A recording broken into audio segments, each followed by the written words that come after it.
Cool. All right.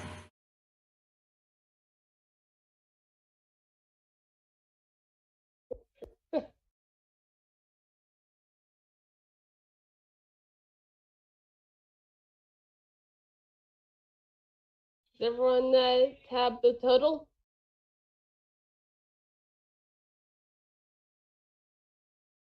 Oh, whoops, my bad. Does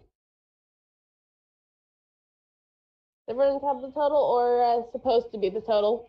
Total is the amount of money that is shared among everyone. So, like, if, yeah.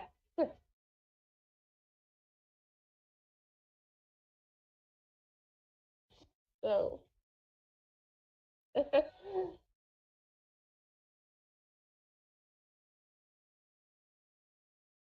yeah.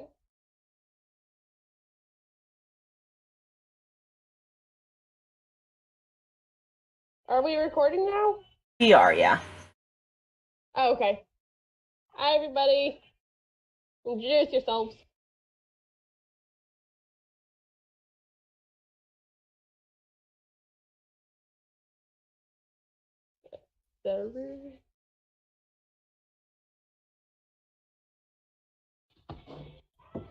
This is my first time really doing a recording before. Yeah, same. I'm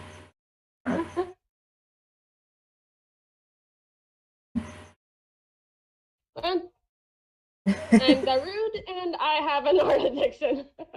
That's a mood. Don't we all? Yeah. Wow, mood. Yeah.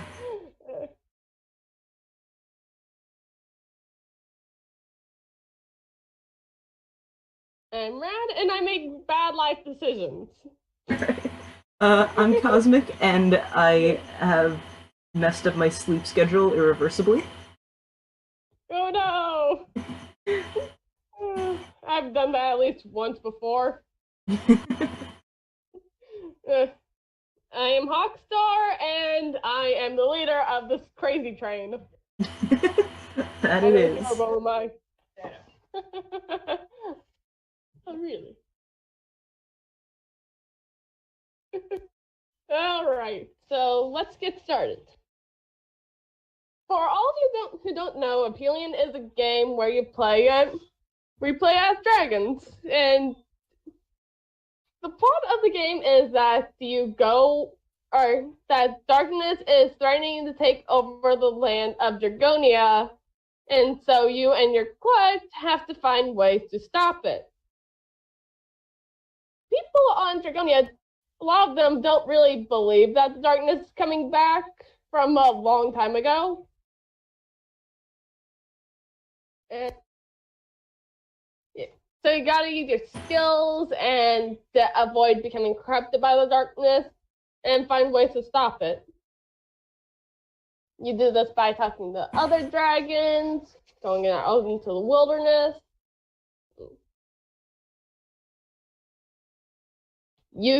Using the power of all the moons together to stop it. But if you do become corrupted by the darkness, there is a way to come back from it through the power of friendship. Like you do. Yeah. You also got things called friendship gems, which help you use the powers of the moon. This game's level up system is based on your character's age. So it goes from raw scaled Drake to winged Drake, raw scaled, to long-toothed dragon, to bearded dragon, and then finally elder dragon. Every stage of life has a different number of moons, going from 5 to 1.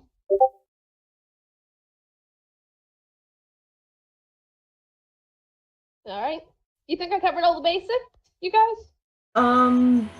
Play how it's played, how what the dice do, how Oh, taking yeah. an action works.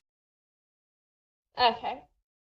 So this game plays a lot like Apocalypse, if you know that game.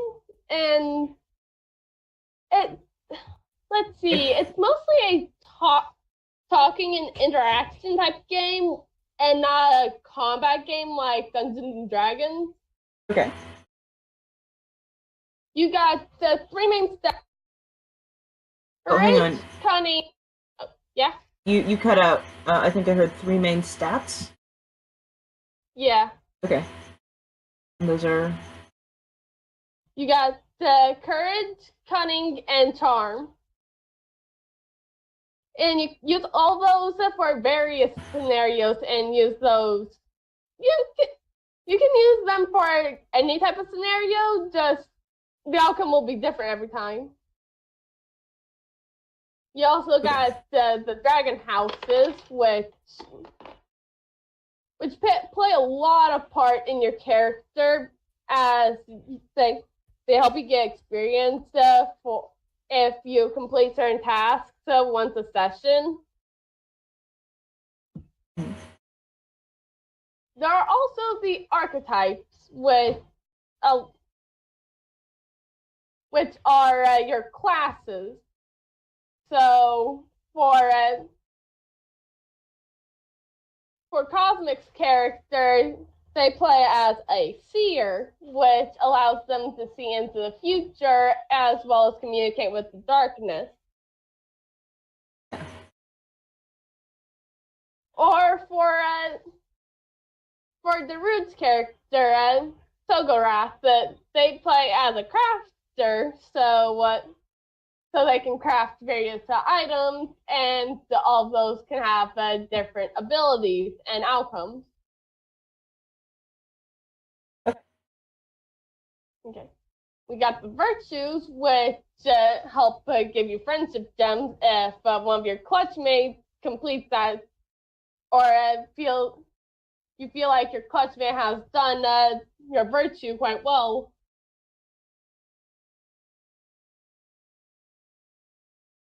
I already talked about levels, houses. Shadow.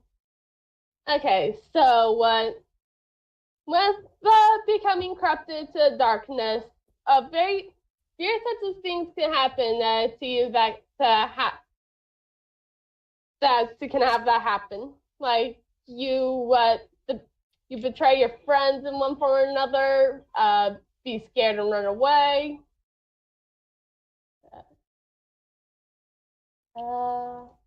Give me a second.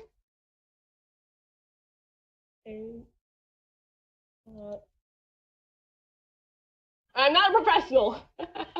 It's alright, none of us are. Yeah. We all do this for fun. Yep. No. Wrong one. Okay, let's see.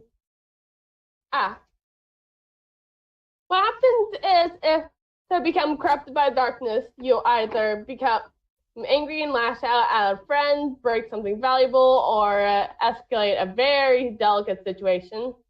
You doubt a friend's loyalty, steal something, or reject Dragonian tradition. You have shame and blame a friend for your mistakes, mock or belittle someone vulnerable, or seek isolation or solitude. Oh, wow. And last one is fear. Last one is fear. Hide something from your friend, avoid a difficult task, or exaggerate the danger of a situation.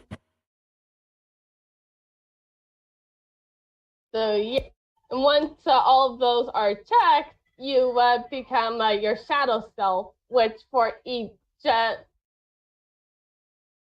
dragon trait each of your archetypes that you have you will act differently. So like for the academic, they'll think of yourself as superior, and and you've become incredibly blunt and kind of very snooty. And you think you know all the answers to everything.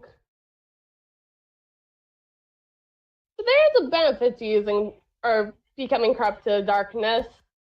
You get awesome powers that allow you to save things. In the world of Dragonia, when a dragon becomes, well, let me just go and jump into another thing altogether. Yeah, that's a move. Yeah. We're all about that here. Mm-hmm. Okay. So what in Dragonia there are when a dragon becomes old enough, they can become one of two things. They can become an ancient or mystic.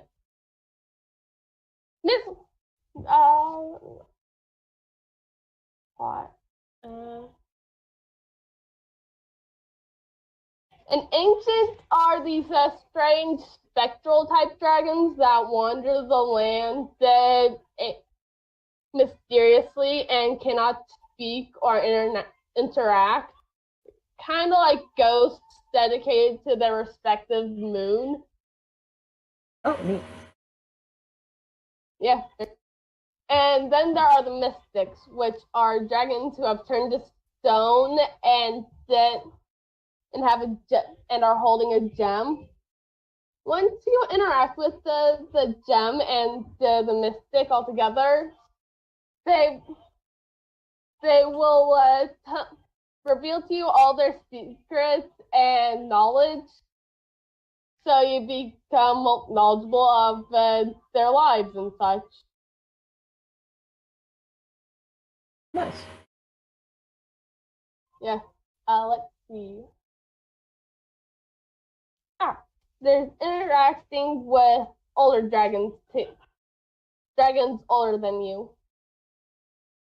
If you interact with a dragon older than you, you can either do them a favor and try to intimidate them into respect, or I don't know. It depends on their personality. See how they interact with you. Mm-hmm.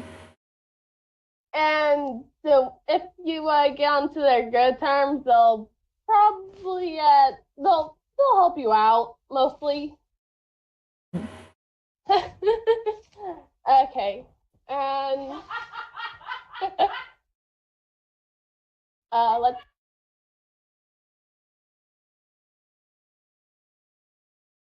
What am I missing? Oh yeah. Let's see. Dragons in this game don't have genders, so they use their own special pronouns, like Dre, Drum. They also use they, them, their. Okay. Driss. Yeah, whenever you're referring to a dragon in this game, don't use he or her. Right. You're okay with us using either the special pronoun or they, them? Yeah. Okay, cool. We also put in some homebrew elements into this game. So we got the special elemental breath, like for the Rude character, they got poison breath. Rad's got lightning, and Cosmic's got ice. Yeah. Cool. I think I got everything covered. Yeah, that sounds pretty much like most of it. Yeah. Anything else that we encounter, we can add on as the story goes, right? So, what's up, Rod? All right. Yeah. Yeah. Okay, so let's get started with character introduction. Who wants to go first? I can. Alright, go ahead. So my drake is Eleuthero.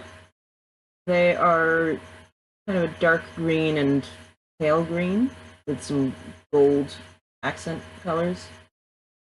Don't worry, I'll show a picture on the video. Yeah. Uh, they they have kind of fur covering some of their body and bat-like wings and many horns. They are a seer, and there's the clutchmate thing going on. Yeah, so but we'll do that later. that'll be filled out once. We'll fill that out once everyone has introduced themselves. Cool. All right. So. Yeah. Okay. Anyway. Rad's typing. Oh, they're both typing.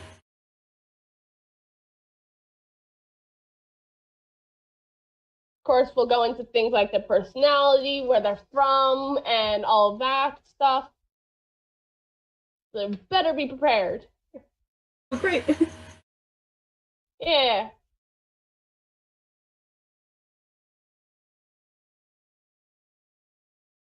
Let's see what you guys have to say. Oh. Okay, Red just said. Okay, so Eythn is a fluffy green dragon with red accents and big curly horns. They're an academic with a love for nature and, of course, their book. Nice. Okay, now you, Darude.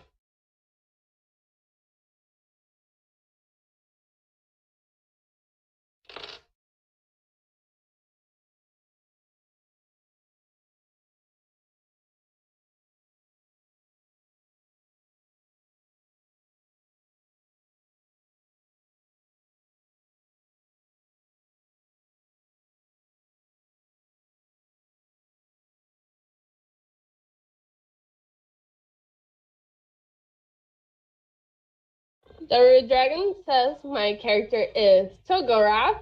They are a buff dragon with a shell and some spider-like markings. They are a crafter and a big optimist. Aw, sounds like a fun character.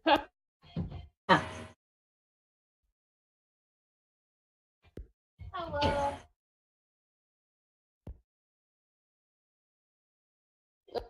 So, Cosmic, how about you explain more about your character now? Like all their flavor stuff. All their what? All their flavor stuff of personality, where they're from, backstory. Oh, okay. So Eleuthero is from very snowy mountains. I don't know the world map very well. But they tend to be quiet and cryptic and don't generally make sense all the time. Their visions of the darkness tend to make them a little different from other dragons. Yeah. Should I go through the fellowship fill out the things with the names and the gems at this point, or we don't fill out the friendship gems yet. Oh, okay. That happens during gameplay. Oh, okay. It seems like it's like a intro thing, but okay. It's the fellowship ties. I gotcha. All right. Okay. Cool. I'm currently getting you guys to the map so you guys can look at it. Cool.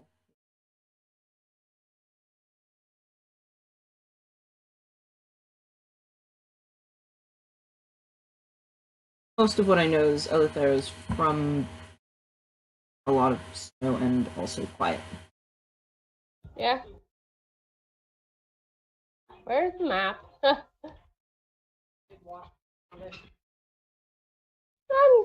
could probably just take a picture of my book and show you guys.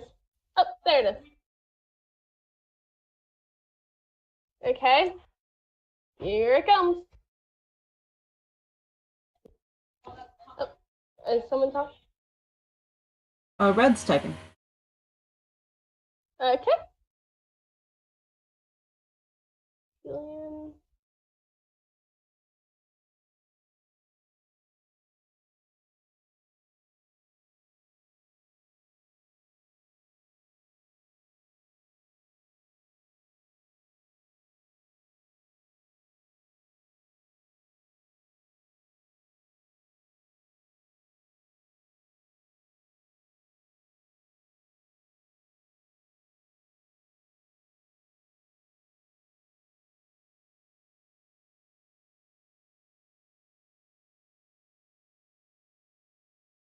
Okay.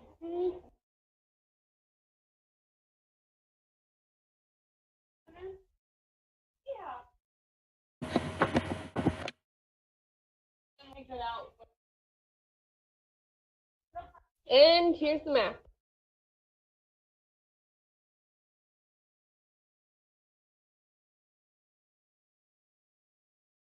RadicalStriker said, right, so Eythn is a pretty curious dragon that tends to ask questions about everything.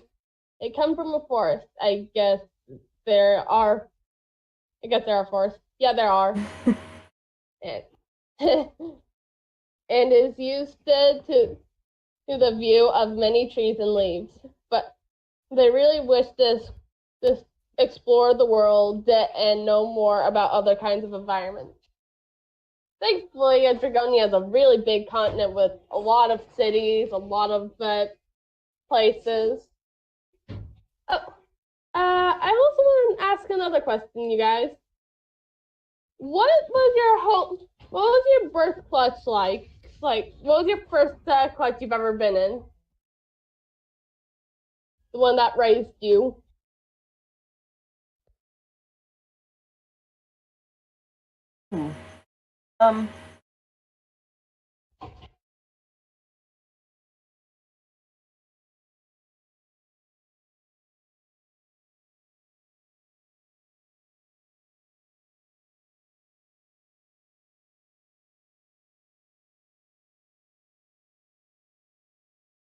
After the DaRudeDragon. Yeah, yeah. Is that yeah.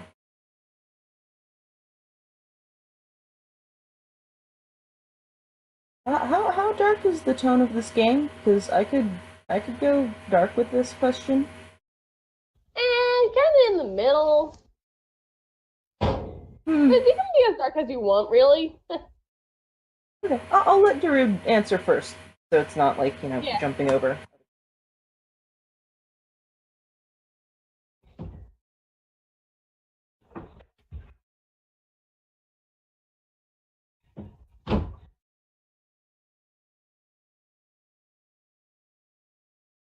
Okay, DaRudeDragon says Togorath comes from a village in the more swampy areas of the world, where they've been taught to value all life and never give up.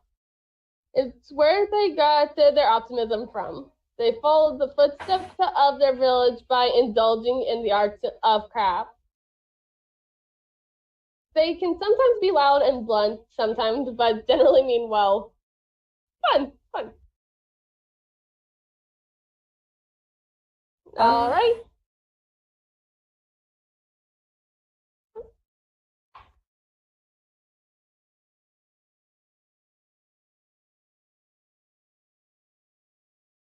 Okay, my question was, what was your birth clutch like? What was the ones who raised you? Were they nice? Were they mean? Were they strict? Yeah. Gonna have to think about this one. All right.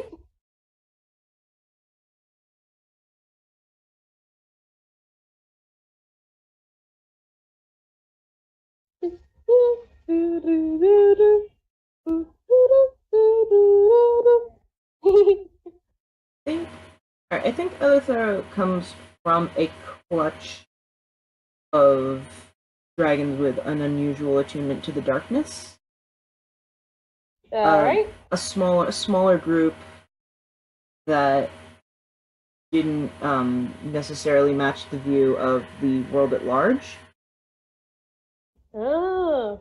And I think they acquired their heightened sense of the darkness in an incident with the darkness that claimed the life of most, if not all, of their birthplace. Which is why I was asking how dark we could go, because I wanted to do that, but I didn't know if that would be tone appropriate. Yeah, I gotcha. I could downgrade it to injuries. How did they treat Elthor? How did they treat Eleuthero? Oh, Eleuthero. Oh, very well. It wasn't like any kind of a mean thing, but they were. Eleuthero got a sense of the duty that they have to fight against the darkness very early on. All their siblings and their parents were. Their siblings were taught by their parents to also know what the darkness is and how to fight it. They just ended up with the abilities to commune with it.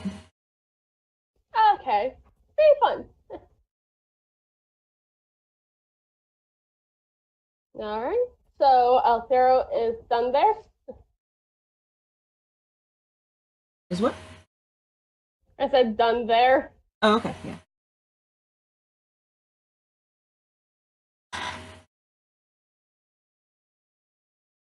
I forgot to tell you guys, but you guys also have a house in the main town of where the story is taking place.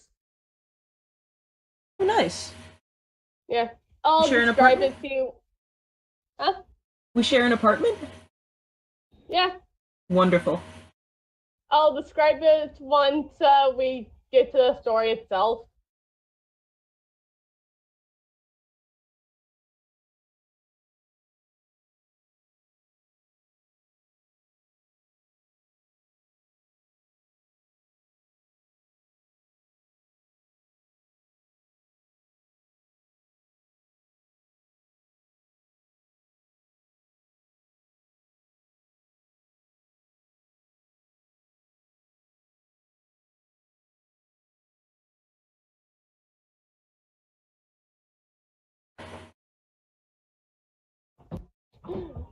I'm currently drawing while we do this. A paper to doodle. Yeah. Yep. Pardon the people in the background. Oh, no problem. Okay.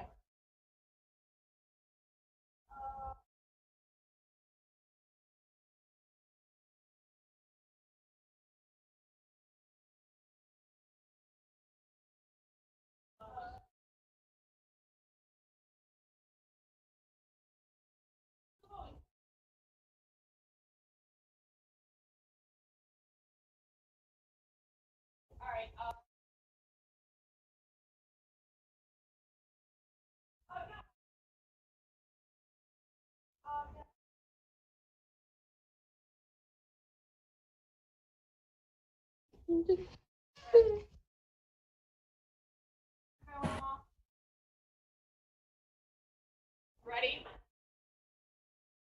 Okay.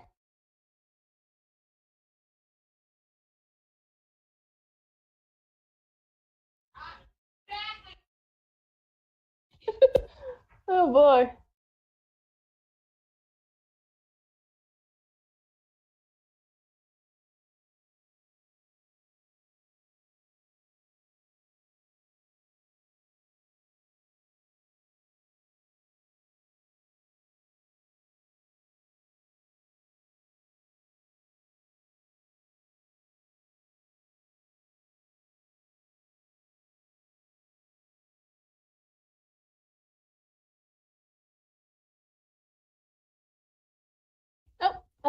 Everything good? Everything's good. Darude said that Togorath comes from a clutch of dragons with multiple characteristics, such as shells, multiple limbs, multiple eyes, etc. And they were raised in the aforementioned village. Their clutchmates treated them well, since they were all different, and thus they learned to treat each other the same way. They often played in the murky waters of the swamp together and went on adventures. All within reason, of course. They never strayed too far. Togorath comes from my Emu collection. Yeah.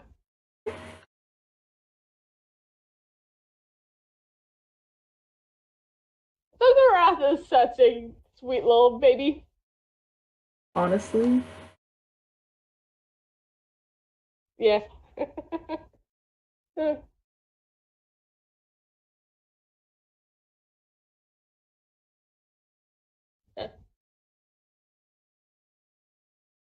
I just found a picture of a fly in my Discord feed.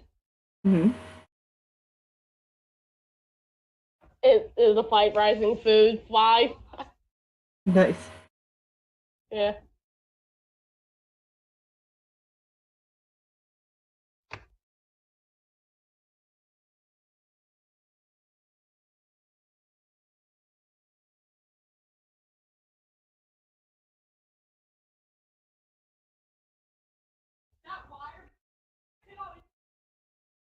Yeah. Ooh, pardon me.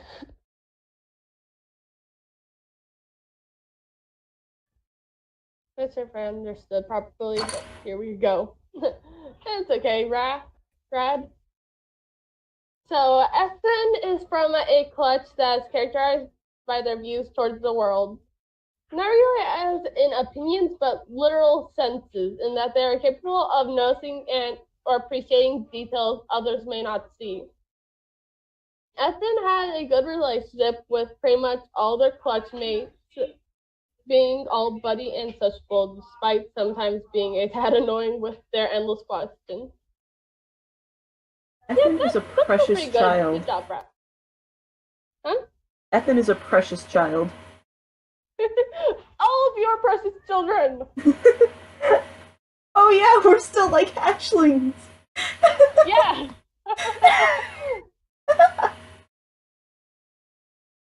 But now you guys are in a pilgrimage clutch doing things to earn a rank and become respected dragons. Nice. Okay, so everyone's ready? Yep. Awesome. All right. So, you are all currently in the town of Belarus, a large city on the edge of a volcano that was built around Fluff the Clever's fortress, which is the head elder of the city. It is a very lively artisan town with the majority of dragons living there being from House Rothskar. The volcano in that town is mostly inactive, and when it does, they just use moon powers to quail it.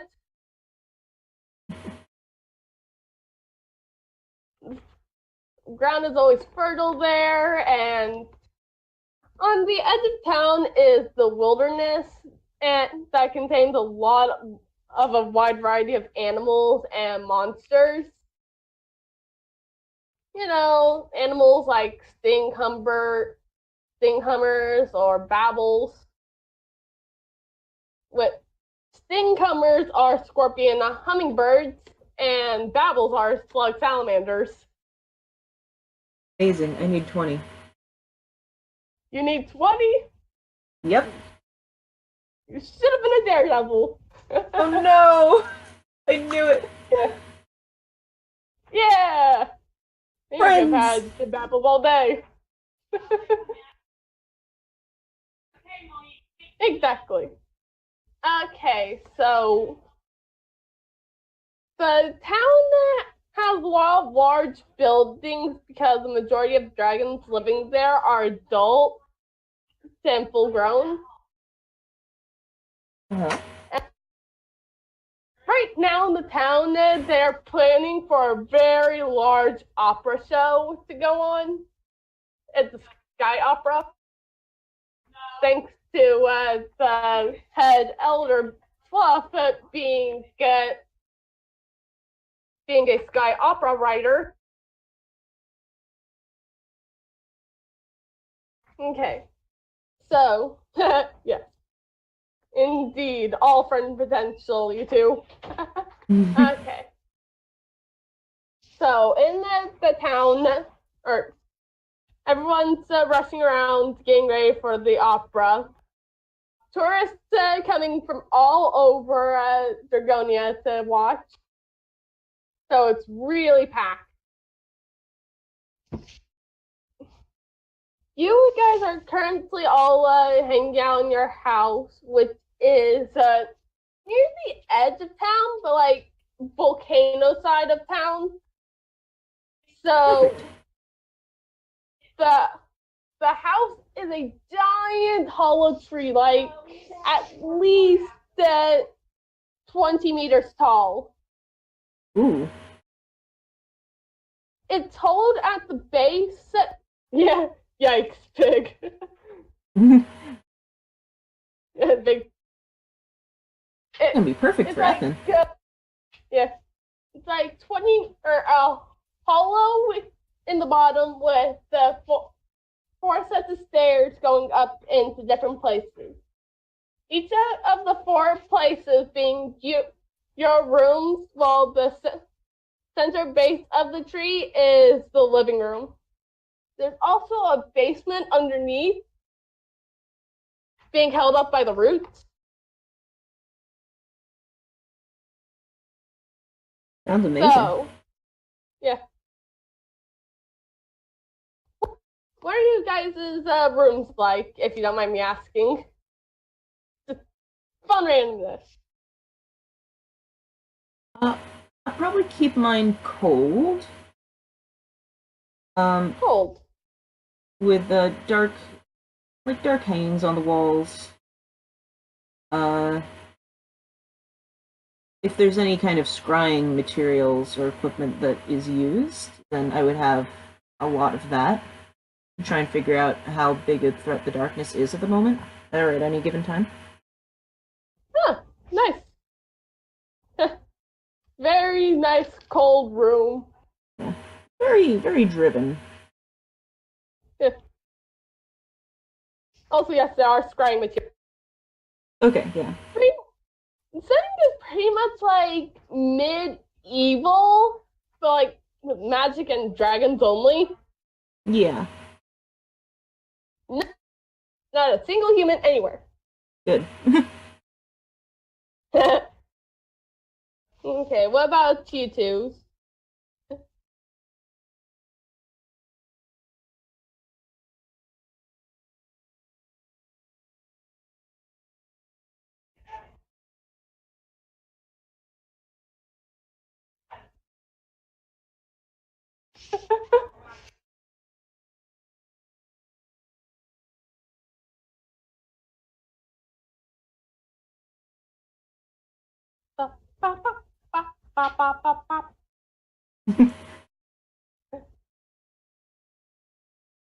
Thankfully, we don't have to worry about the awkward silence in the video. I'm going to be putting in background music. Nice. Yeah.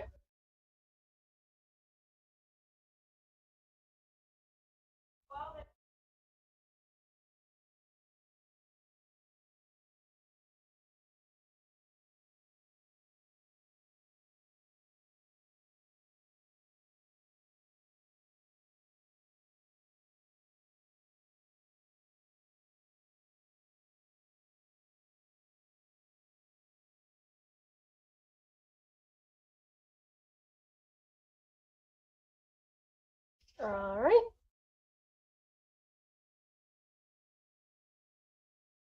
Also, I would say that elder dragons, on average, are about 20 meters tall, give or take. Oh, okay. So our tree is dragon-sized. Yeah, it can only really fit up to a long-toothed drake. Hmm. Yep, the voice connection is being buggy. Okay, so that makes sense because our internet's being slightly dumb on Wi-Fi. Oh dear. Yeah. Mine already threw a fit this morning, so it had better behave now. Ours been acting up since yesterday. Oof. Yeah.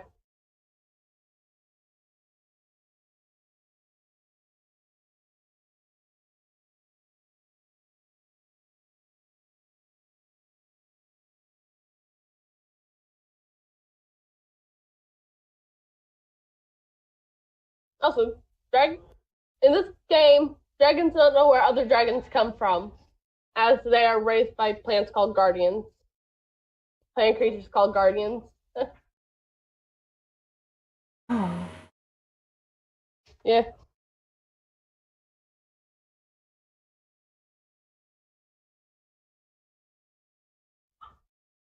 Okay. The DaRudeDragon says Togorath's room has a small workshop on one end where they can craft as long as they have the materials around. One on the other end says they have a chest filled with all their failed crafting attempts to remember themselves that they can always strive for better work. Oh, that's nice. That's a very nice room. Very comfy. Very busy.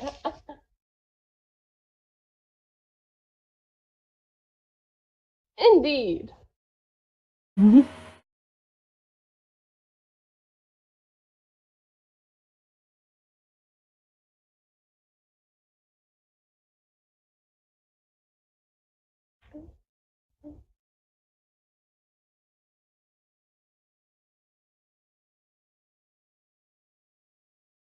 Be right back. I'm going to go grab a small snack. Okay.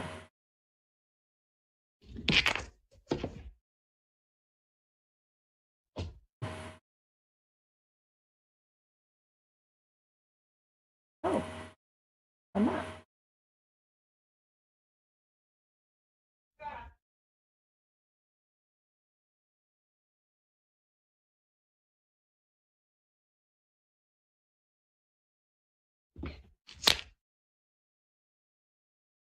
Back. I got gummies. Nice. I'm jealous. Yeah. Those ones are particularly dry. Not the greatest tasting. Oh well. Yeah.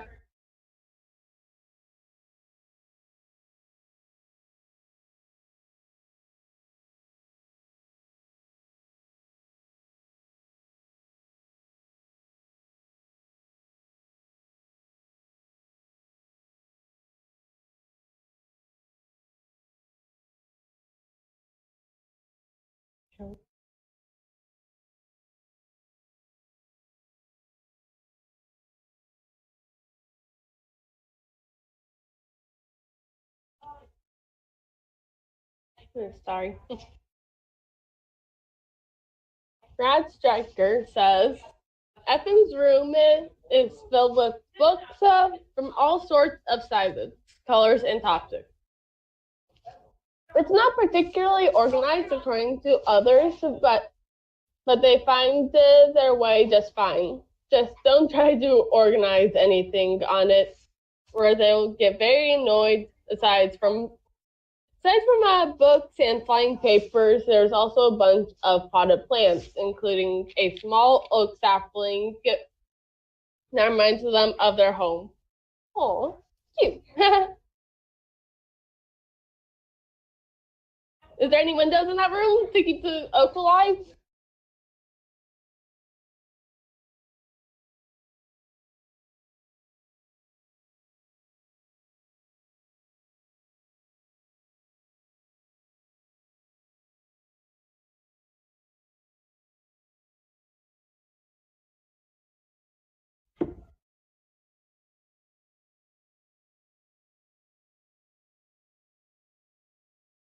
windows in Ethan's room as it provides good ventilation for their plants.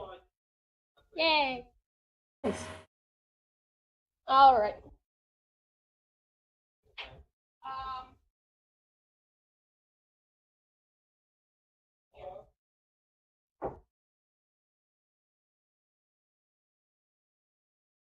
What's up, dude? Did you ask if there are windows?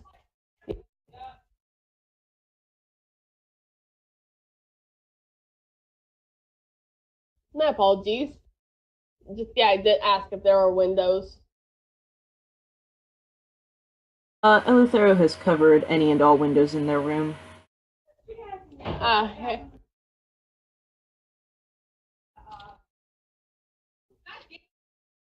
Okay, that's fine. Another thing.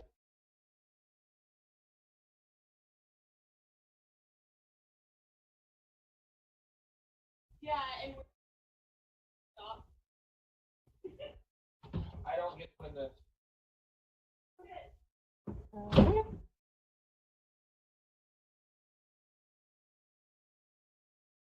Okay.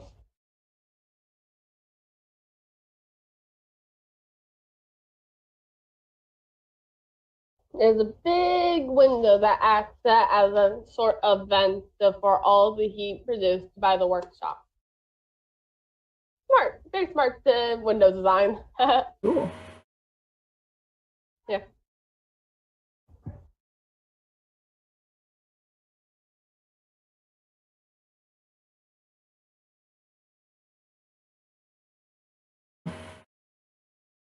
Okay.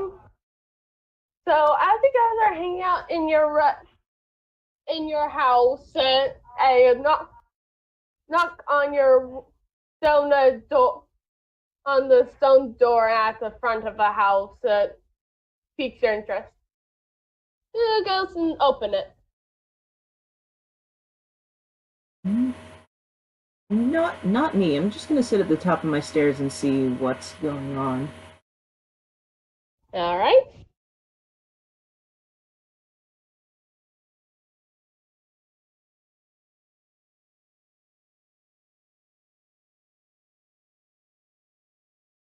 There's an excited knock at your front door. Who's going to open? Brad asked, could you repeat, please? Oh, yeah.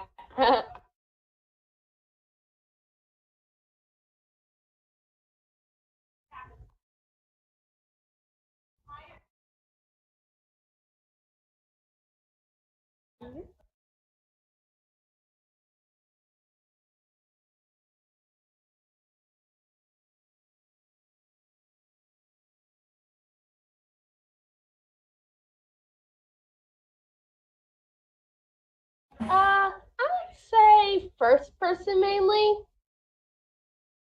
as you guys are supposed to be the characters. All right, it's okay.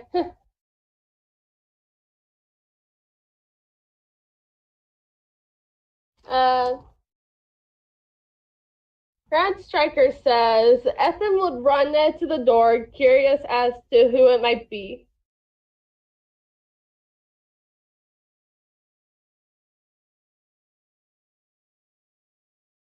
Alright. Dude also said, alright, thank you, and yeah, makes sense.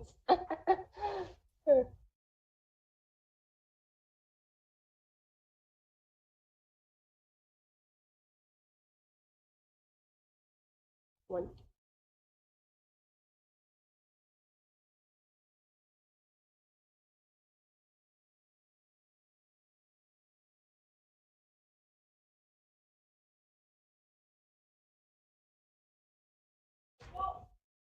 Darude says, I decided to walk to the door after a brief moment of thinking. Okay. As Eythn opens the door, a small dragon, older than you, hurries into the room. he's excited and very excited and run up to top to the middle and speak. Elder Fluff the Clever has summoned you. This dragon what? said. Fluff the Clever, the Elder Dragon, has summoned you to their fortress. Oh, thank you. This dragon who is speaking to you is your main, one of the main summoners of the town. Oh. Yeah, I can do that. I can do that, Rad.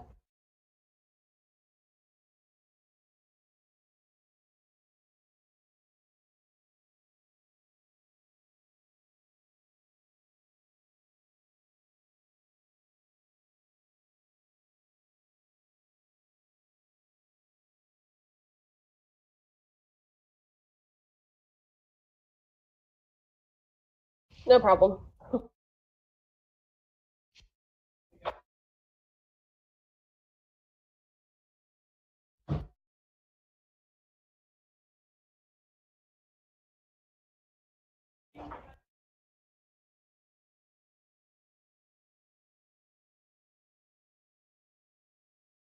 Yes, that's what I said. It's all good.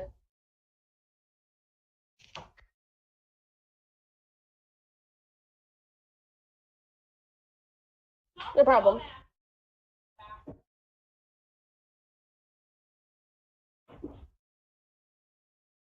All right.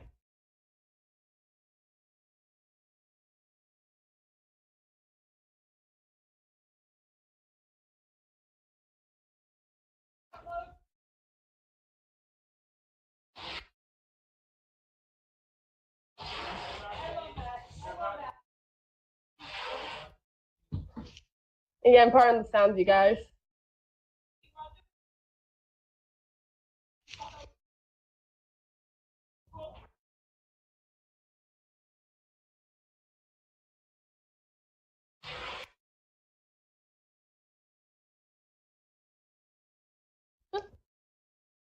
Looks good.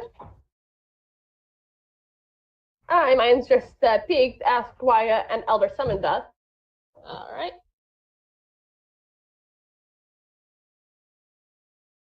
Because Fluff has a job for you. That's why. Your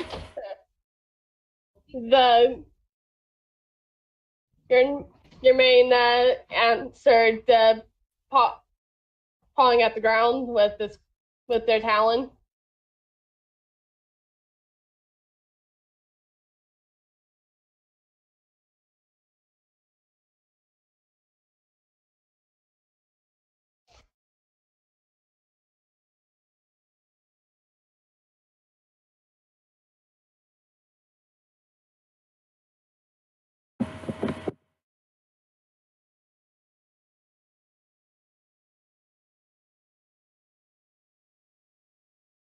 Honestly, I'm not told much about the job. All I know is that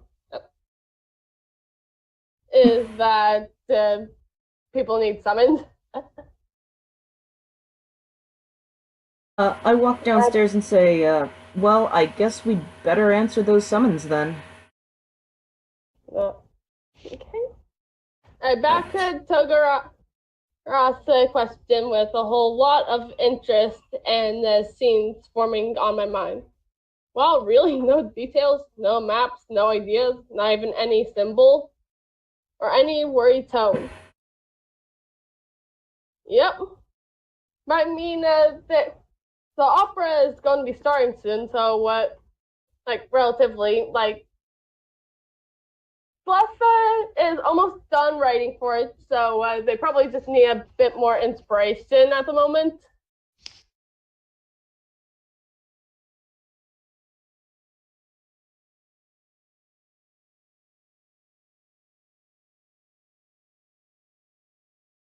I'm standing quietly waiting for everybody to be ready to go.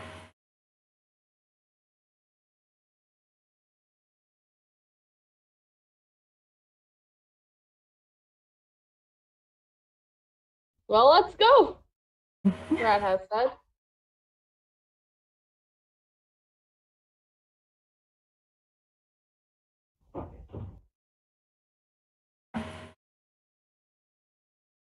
Alright, 2 people already.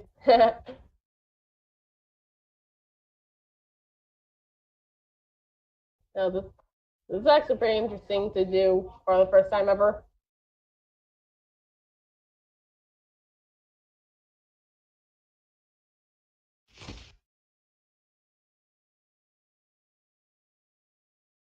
I follow Eythn by saying, let's do it!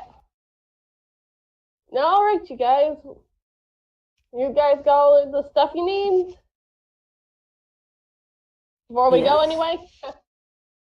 Alright. Your main hurries back out the door into the street where dragons are flying around and walking around excitedly.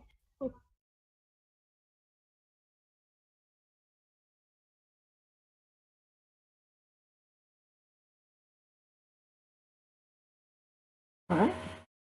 There is excited, but also equally soft. No one is at rest. Everyone is running around. Dragons are filling up the perches at the food hall, which is no more than a mile away.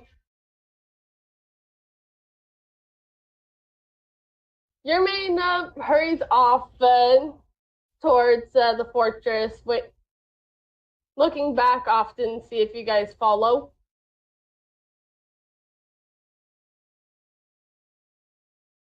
Doing my best to keep up.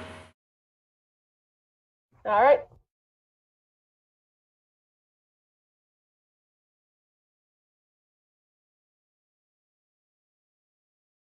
Your main is remaining on the ground because he knows all of you can't fly yet. And one of you can't fly ever. Yeah. Yeah. I mean... Oh yeah, Togorath doesn't have wings, right? Yeah, Togorath doesn't. Okay, so what... I said that your main is hurrying off hurrying to the fortress, and that dragons are filling up the food hall and perched all over it. Your main is also waiting for you guys to catch up and remain on ground.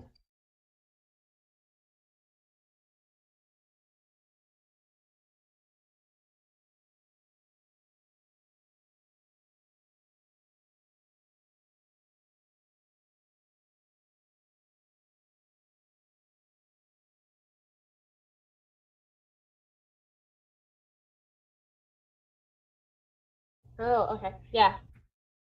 I gotcha.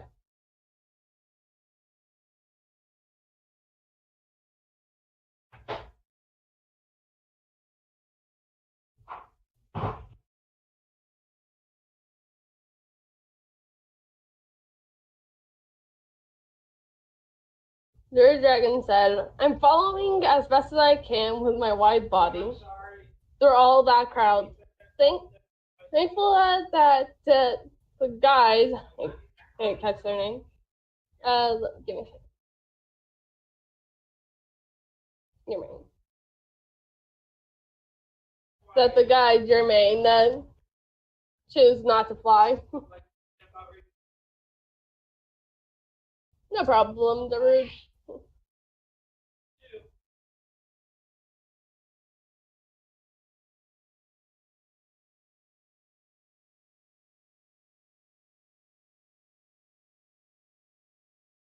Oh, what happened?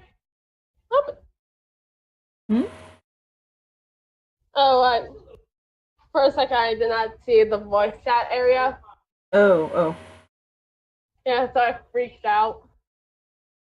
Gotcha. No,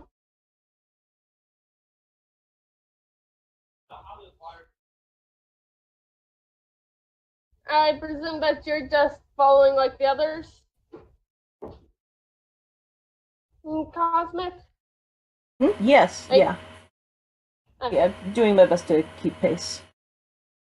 Okay. RadicalStriker said. I carefully slip between people, missing by mere centimeters, crashing with everyone. Was it always this crowded?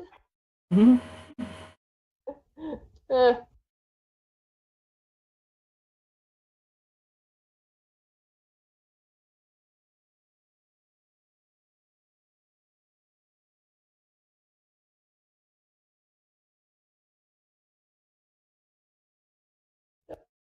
There's no fucking. I thought I should mention that at this point, Togorath is walking on all fours since they're not prepared to walk on two legs yet, being a hatchling and all. Okay, I got you. Oh, cool. After what felt like an hour of walking through all of those young dragons and grounded dragons, they finally made it to the fortress. To get in to the fortress, your main has showed a piece of ID card showing who they are and that they're on business. The older dragons in front guarding the castle let them in to the main hall where Fluff was sitting. To all your surprises, Fluff is a very small dragon, being only about the size of a raw-scaled drake. About a meter long.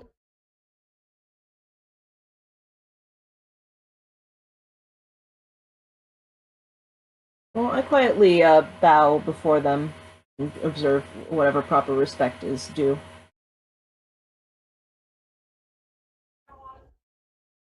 All right.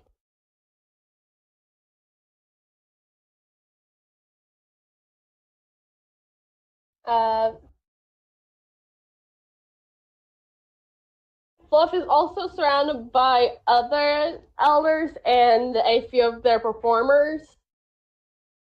Oh, cool.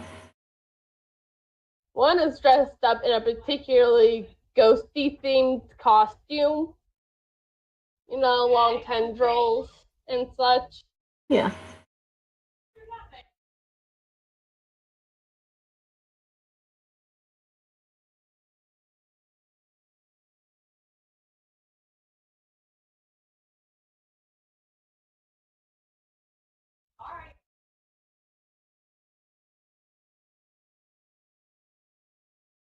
Okay, Darude said, I'm sort of underwhelmed by the situation, decided to bow as well while I recollect my composure.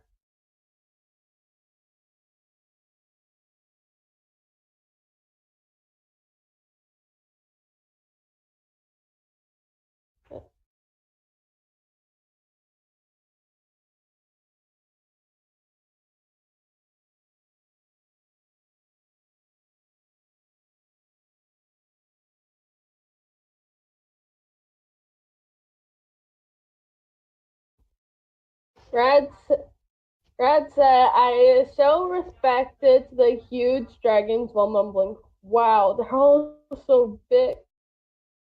You'll think it'll take long since we're that big too? I can't wait till I can fly.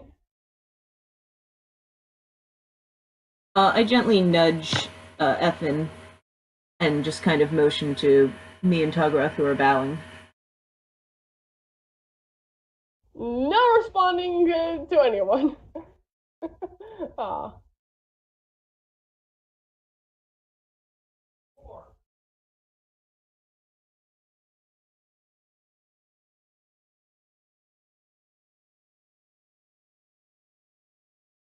The Rinda said, I mumble back quietly.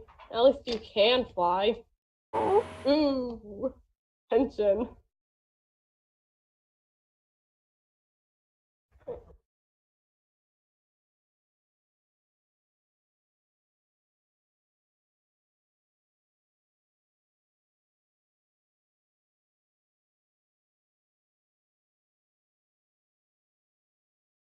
Oh, Douglas just sad because he has no wings. Hmm? Sad.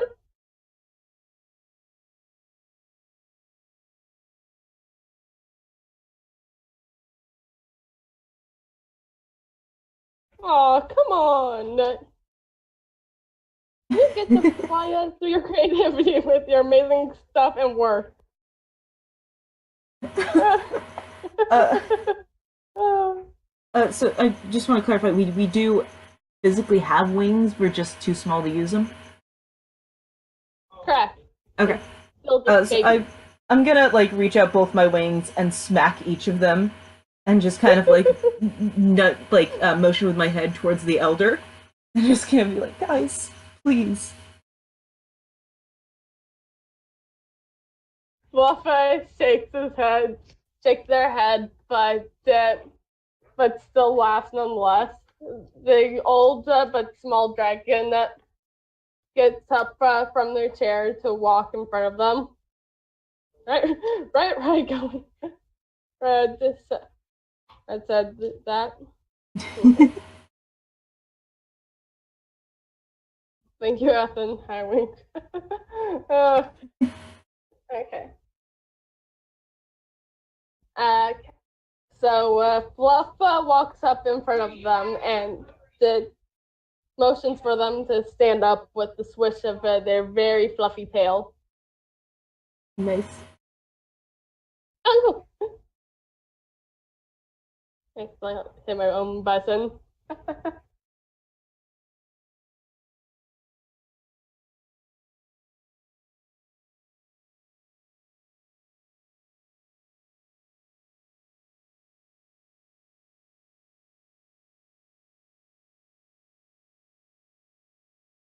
Okay. Sorry if I'm ever hard to hear, you guys. Alright, we'll just make sure we heard you, you know? Okay.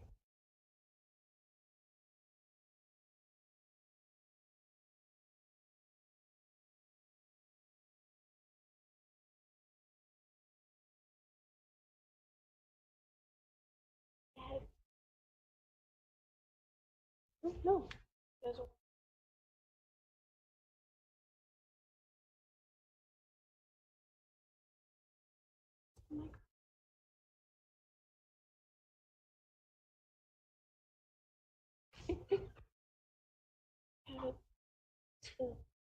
USB?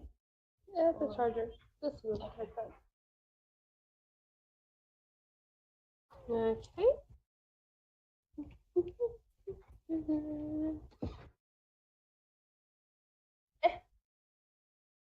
And phone is at 97%.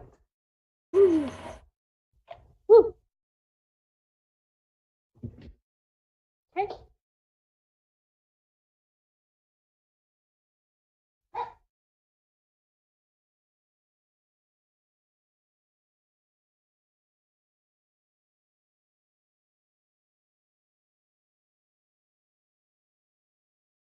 Darude said, I stand up promptly because of the encouragement.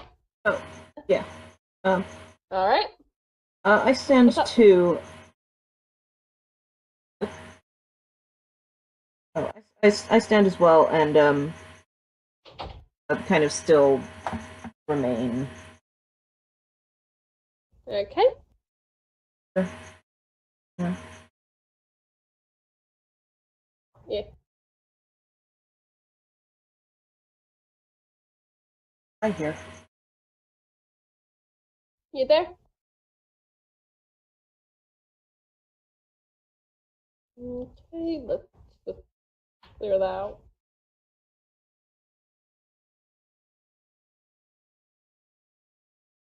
Waiting for Rad.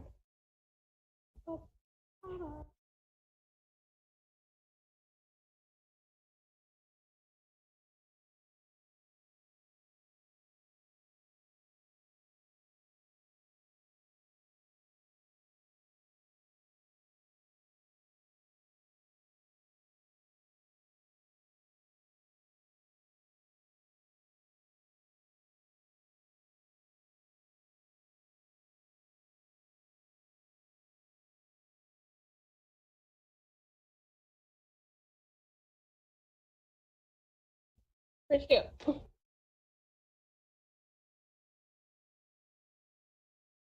I also stand close, but my eyes are straying to all details on the walls. It was a fortress, whole thing, right? Yeah, it was.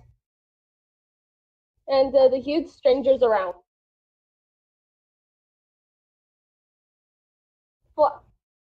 Fluff then spoke up to the dragons. Hello there, young ones. Nice to see you now. Okay, so I presume your main said I have a job for you? Yes, although they didn't give us any details. It's part of the job not to tell you the details, really. Alright.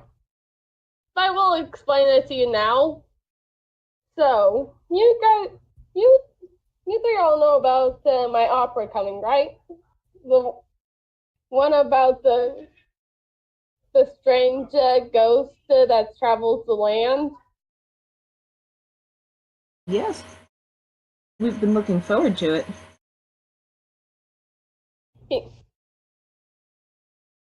The elder nodded happily as you mentioned that. Okay, so what? That the ghost I'm mentioning is a ancient. But the issue is, I don't really know much about them personally. So I need you guys to go and study them for me. And I've heard rumors that there is one in the next town over, but you're going to have to go through the wilderness to see it.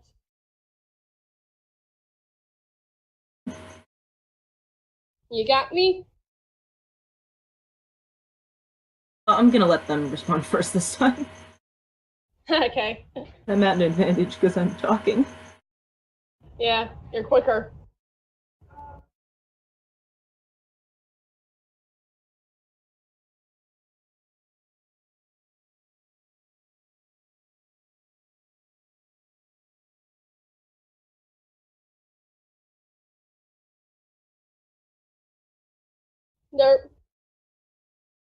DaRude has said that asked it optimistically say, yes, we can do that. Let's go right away.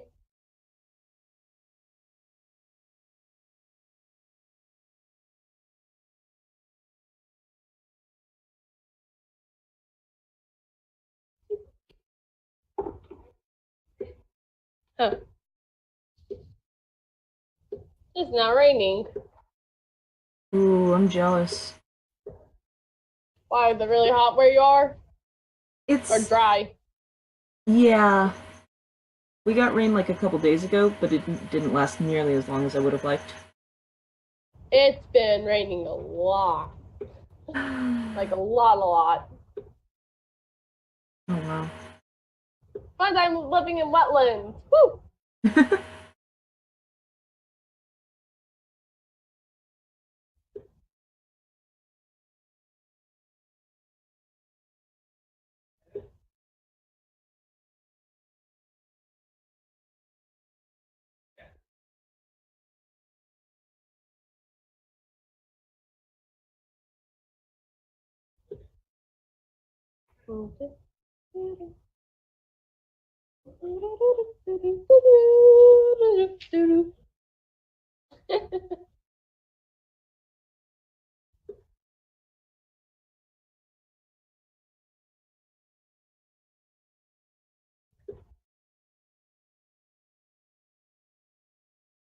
All right.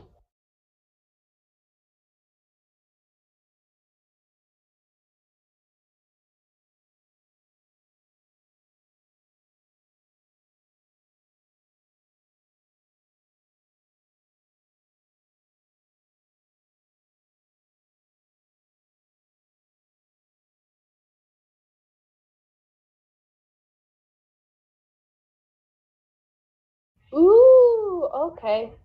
But use the questioning there. really is no information about this ancient. No released information about since they've been roaming about, or books with how special they are. There must be something. About that child. There are books about apes, just I don't know about them. Oh boy. That so I just need you three to go and research it for me and report to tell me.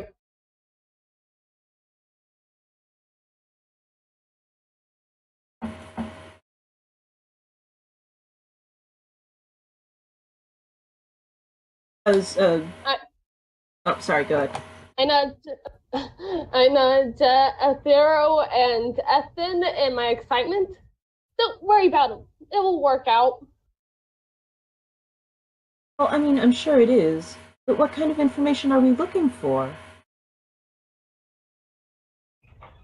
Just about anything and everything go about the ancient that you can. Hello. All right.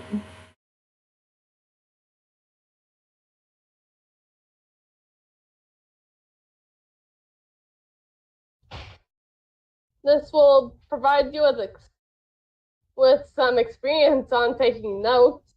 Very useful. Especially with one of your professions, young one. They say as they point towards Eythn.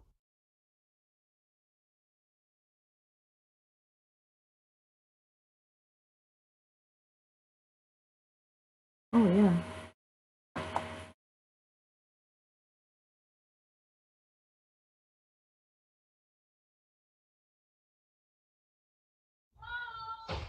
Hello. You have fun? Fun. Need help? Okay.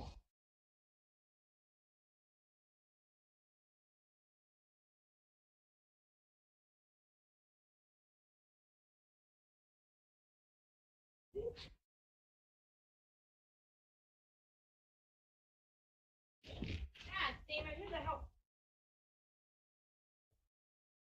No, it had to be Buddy. Go let your sister in, please. Yes. Yep. Yes, ma'am. BRB, you guys. Oh, yeah. I'm gonna mute me. No. Me.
Weird, they're muted, but their little green circle is still popping up.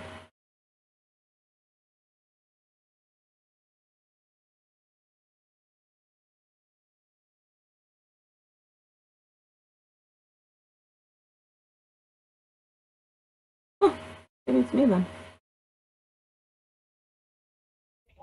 I'm back. Bye.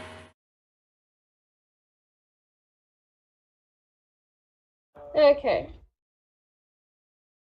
Darude said that the earlier we start, the sooner we find out about the ancient. We can all benefit from this as well. Let's go for it.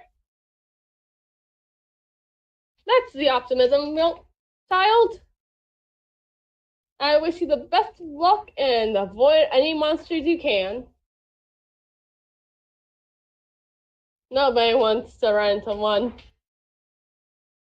What's the proper term of address for elders? Elders? Yeah. Huh? What's the proper form of? Idiot left the house to go get Natalie and left the damn phone. What's Oop. up? Huh? Oh, Sorry. oh, no problem.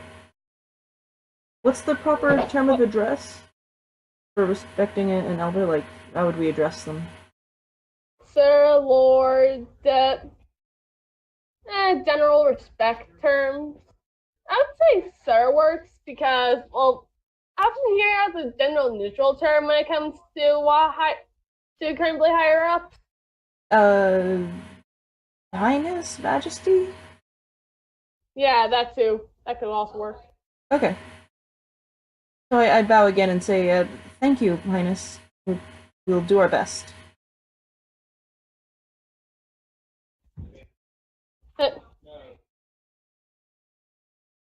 Fluff nods as well. In gratefulness.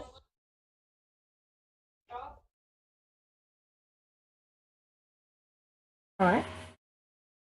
Okay. Rat says, yes, we will. Thank you for your time, Majesty.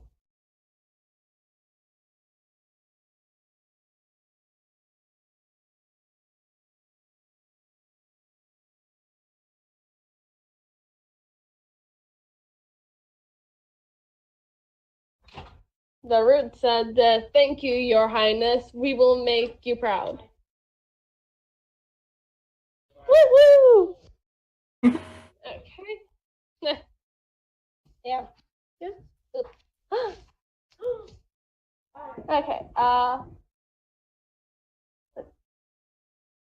Okay. The three of you head out of the fortress and into the town. It's later in the day now, and everyone seems to be around the dining halls. If you want to get out of the town, you'll have to just climb and maneuver yourself around the giant buildings and architecture. I guess we're doing that then. Indeed. I turn to the other two and ask, do we need anything from home before we set out? Wait, I need something from home before we set out. I'd like to go back home to get one of my smaller scrying material sets. Alright. You guys will be able to return home.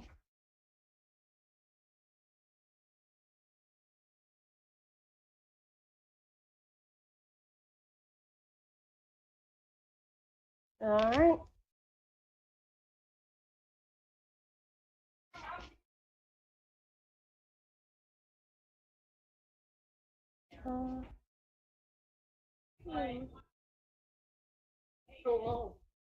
Hey.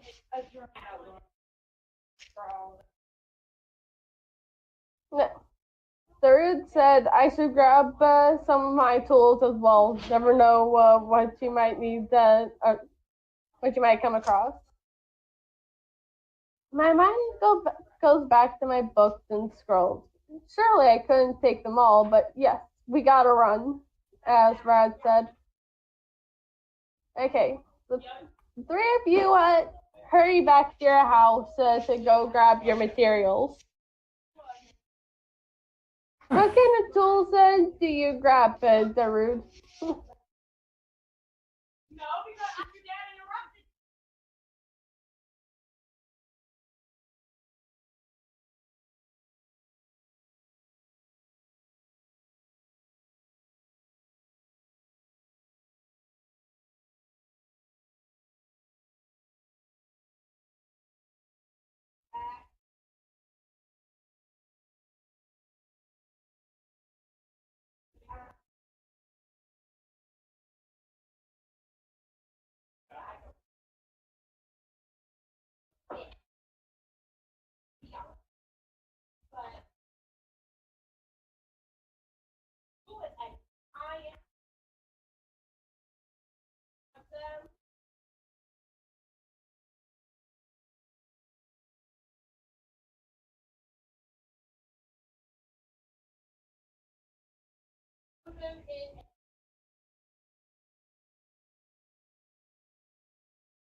I grab my trusty pickaxe and a few metal bars.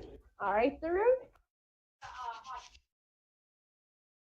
I grab a scrying kit, which is a flat, somewhat flat silver bowl and a jar of black beads. Alright. Rushing back down so no one waits for me. Sure it added. What books did you grab, Brad?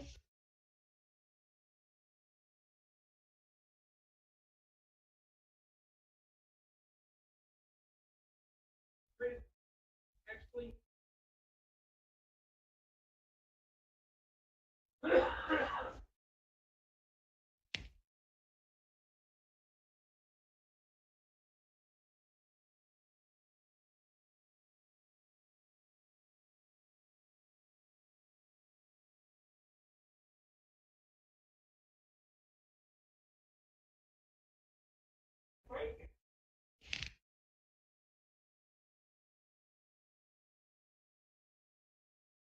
I'm back.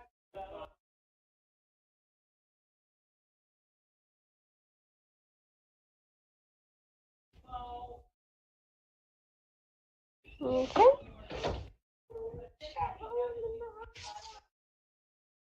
Bird, bird, bird, the word, bird, bird, bird.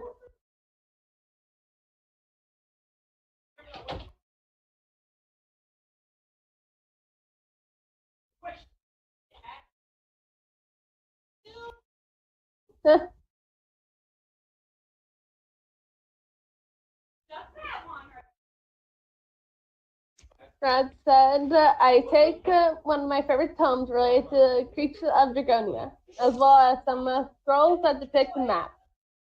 They aren't that updated, but still could come in handy. The place that you guys are going to in particular is right outside of the town next to or nearest to the city you are currently in. The town is called Lepar, and it's mostly used as just a resting spot by travelers. So it's mostly surrounded by wilderness.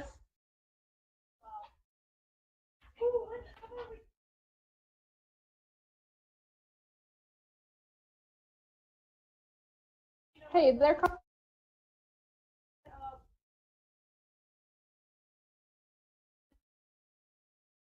can you guys hear me? Can you repeat what you just said? Yes. I said that the place you're going is the town next near the town that you are currently in. The town is called Lepar, which is a small town used as a mostly rest stop by travelers, and it is surrounded by the wilderness.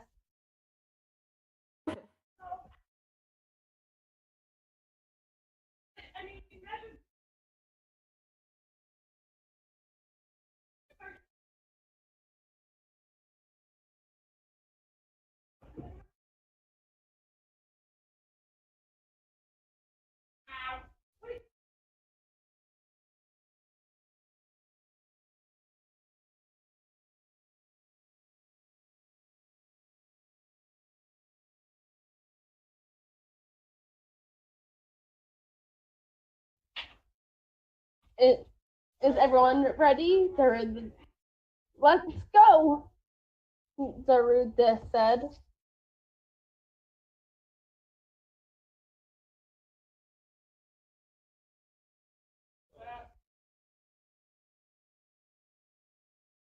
Oh, wait, I stop, in character, I say, oh, wait, and I stop and, pour the beads into the bowl, and look at them for a moment.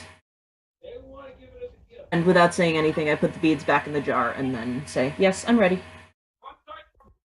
Alright.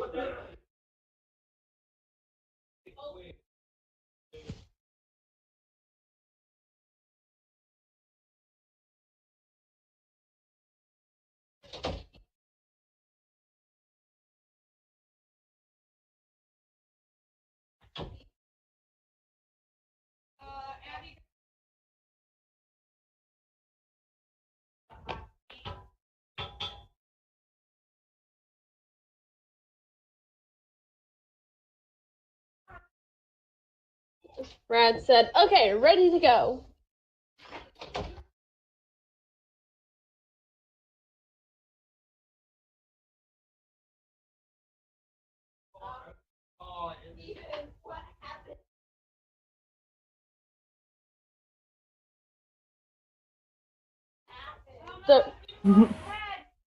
Darude said, I curiously look at the Eleuthero while they perform their little ritual, but decide not to say anything.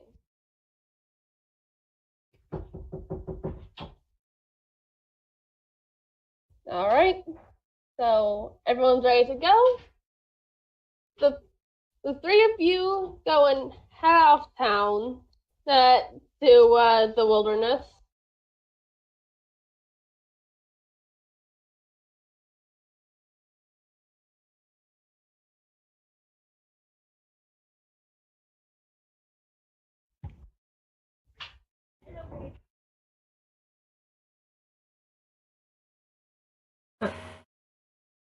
Oh, what's up? Could you... Okay. Yeah. Oh, what's up?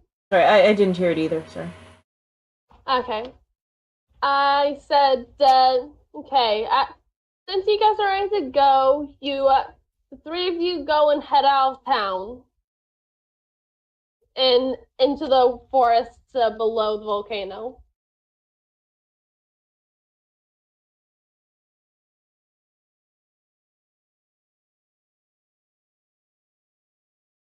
Oh.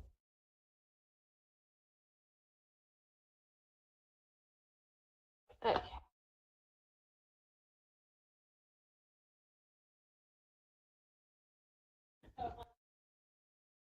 You guys hear me that time? Yeah. Out in the forest Okay. below the volcano.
Carrying my tools on my shell, I look around from where I'm standing to see if there's any potentially dangerous or of interest. Anything.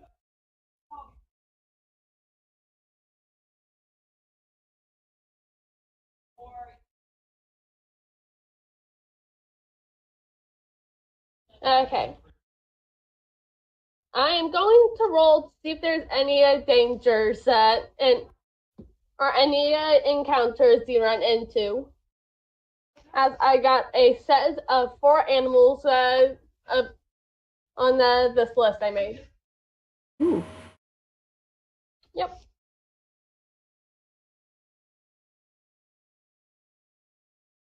D20. Yeah.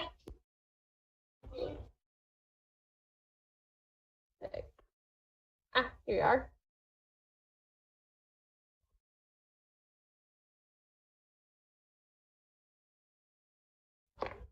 Rolling a 4, I got a 3. So we rent as the Clyde wanders through the woods, you find a small colony of babbles slinking along the forest floor. Oh my god.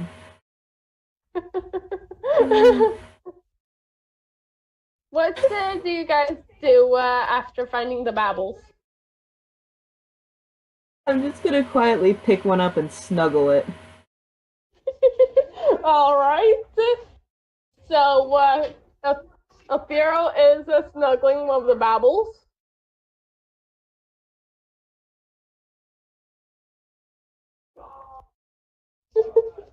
That's cute.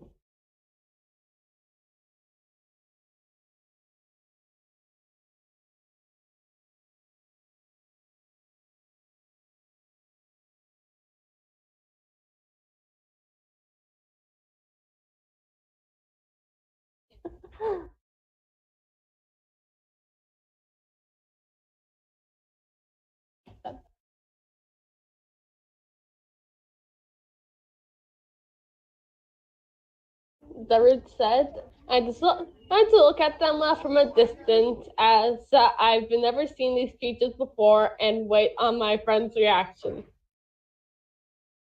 Alright.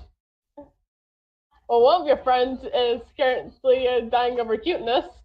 Yep, just a little bit. I don't show it on the outside, but in the inside. I'm going crazy. You like cute, slimy salamander slug. Yep. Rad says, I look at them amazed, getting closer to the bunch of them and admiring them.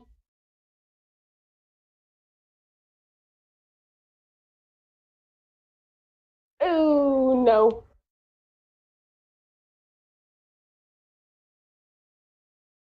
Alright.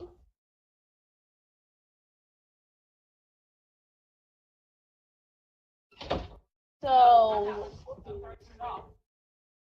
you guys admire and look at the babbles as Eleuthero goes and continues to hug one of them.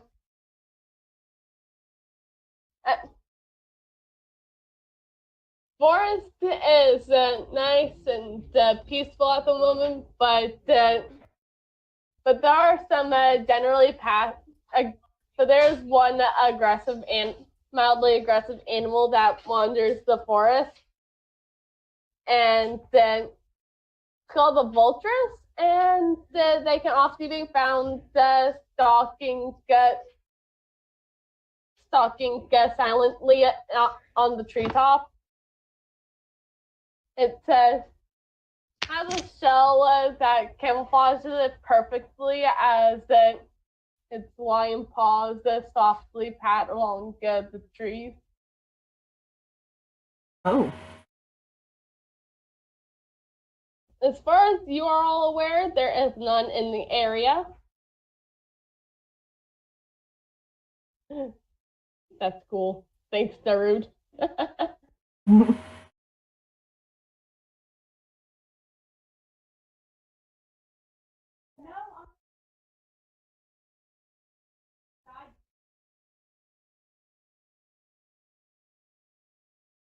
Alright. So, what you guys do next?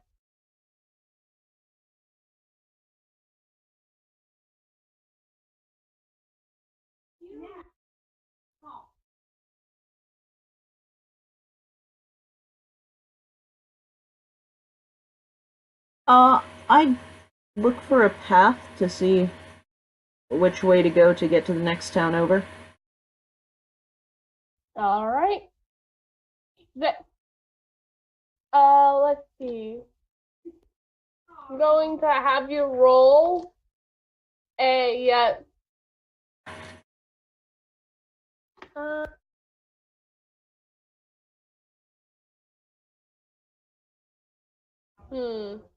no, I'm not gonna have you roll.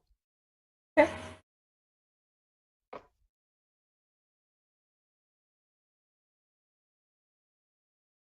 Huh. Let's go for this.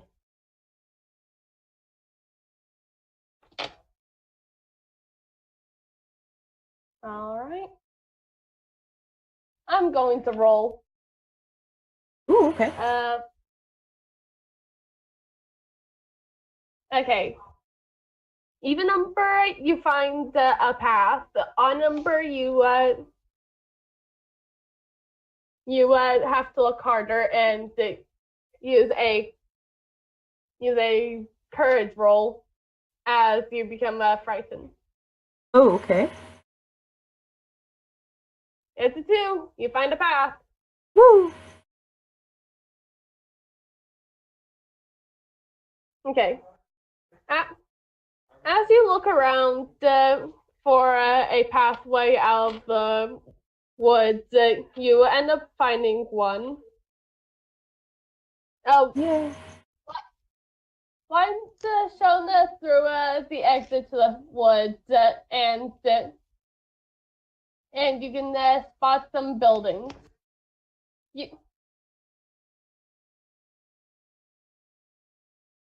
The three of you head towards the buildings, knowing that has to be the next town. And once you make it there, well, it is. There's not a lot of dragons in Lepar, and it's pretty relaxed. So there's always a large sense of tension in there because at least one person in that town has ran into a pretty nasty monster and got beaten up pretty nasty for their time. I guess we'll have to be careful. Yeah.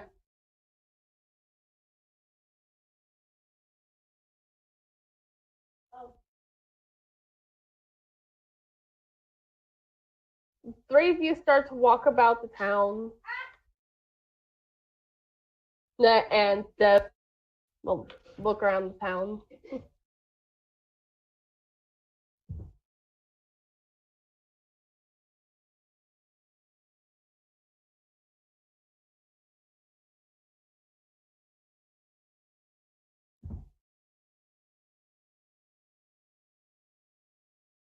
Oh my god, that is so cute.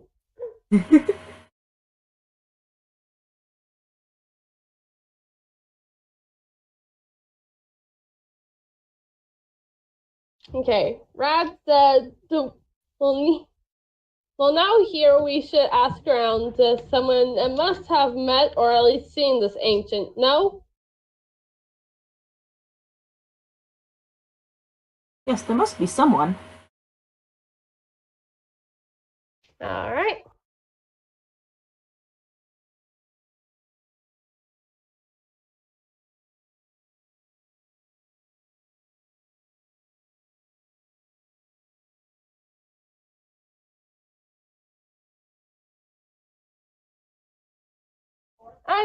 Druid said, I agree. We ask around. There, as you walk around, looking at people when you find. Give me a second. No, oh no. Whoops. Dropped one of my die. Okay. No. Yeah. Elder, no.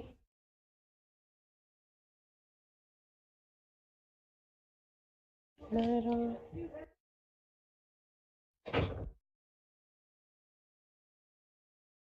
Okay.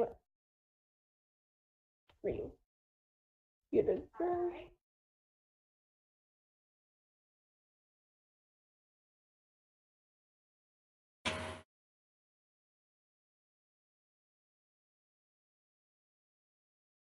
Okay, nope.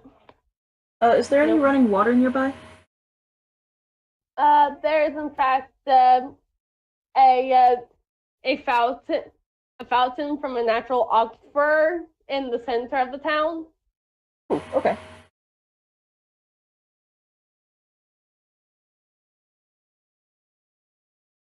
No.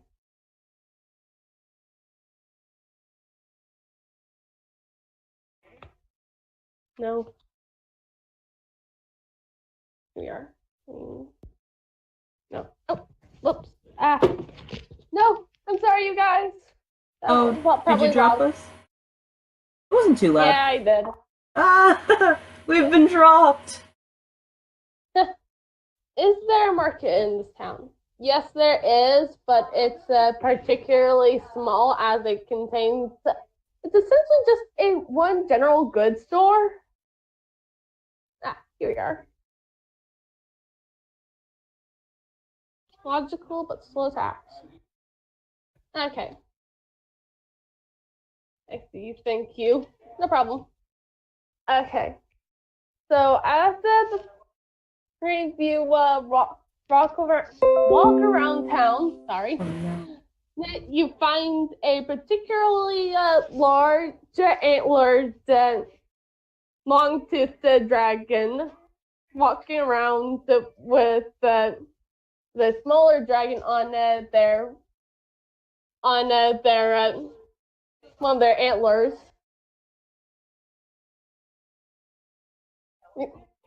Oh, They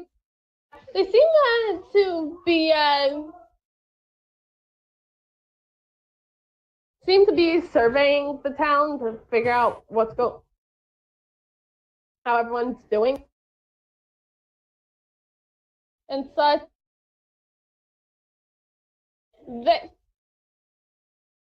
They're wood farm wardens, so they keep an eye on the woods around the town generally.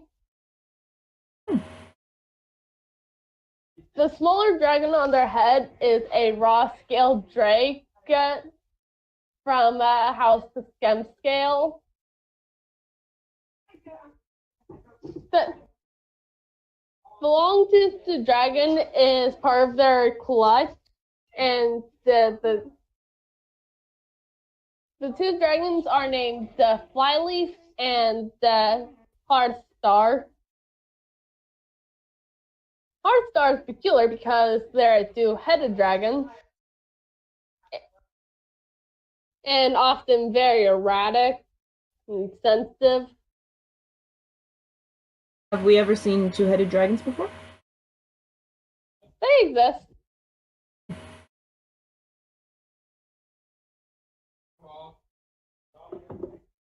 All right. So, what do you guys approach the pair of dragons, or do you try to look for someone else? Because Flyleaf seems to know the woods and general wilderness around town pretty well.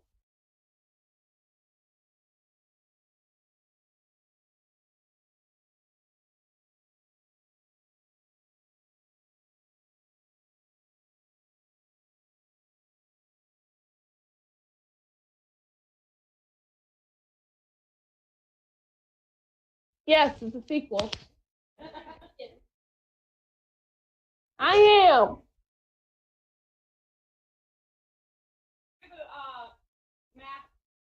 Yeah, I'm the Dragon Master.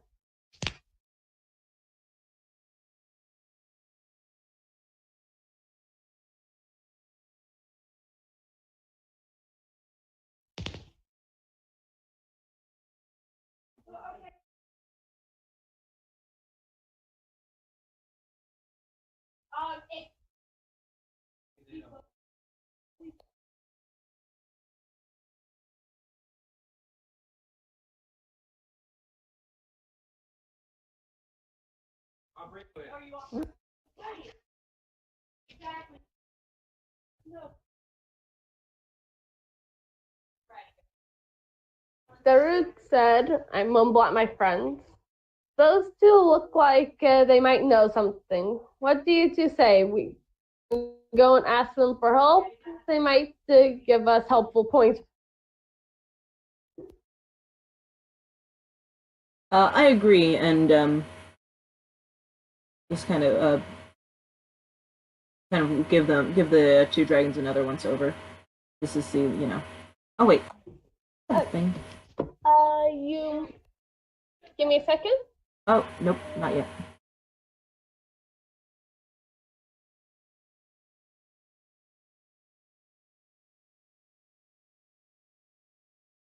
I need to look over my notes. Brad said, I nod, already approaching the pair with a steady pace. And Darude also said, sorry for this interrupted, but you're typing up, Brad. I wasn't thinking. And then they said it's cool. I'm following them up to the other two dragons. Give me a second to look at some actions.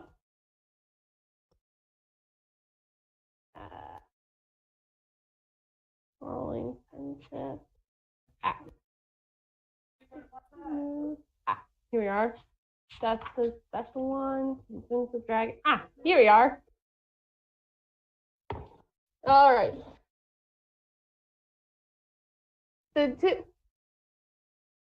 two of them look down at the two of you.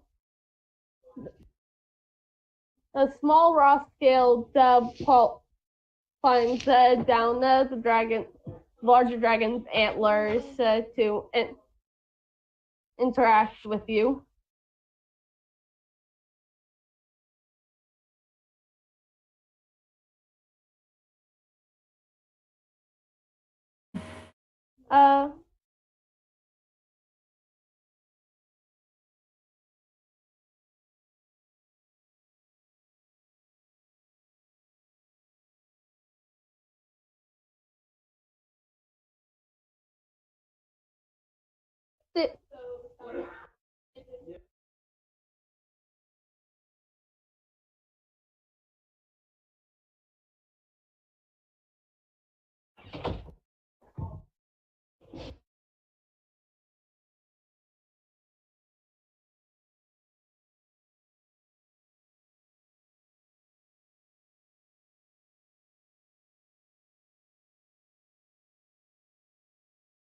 I approach steadily, albeit a little later than the other two.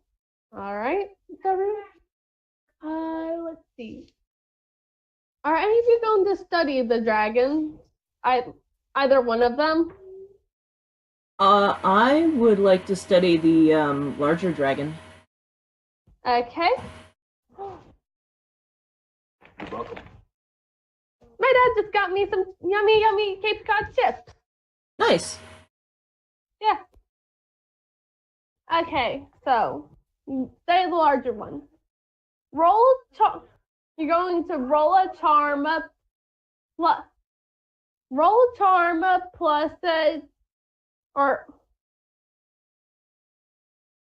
plus charm on a 10 plus, ask 2 questions.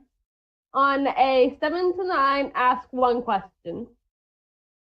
Okay, so how many dice am I rolling? 2. Okay. 2 6-sided. Yeah. And then do I get to add my charm stat? Yeah. Okay. That is a 6 total. 6.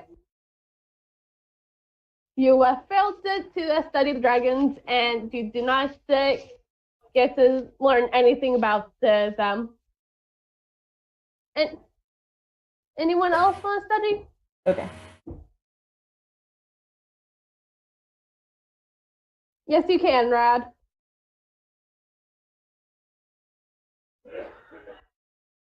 Tell me the total, and I'll let. And oof. Nope. Apparently nobody's having an easy time studying. I'd like to say the bigger one. All right, let's see what you get.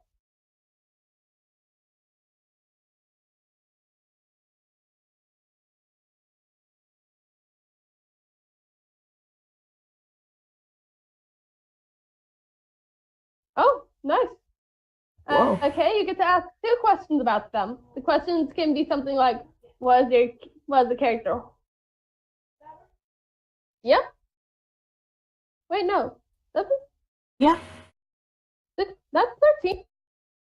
-1. Oh, yeah. Silly me. No problem. Okay. Yeah, I forgot, even though I have the character sheets right in front of me.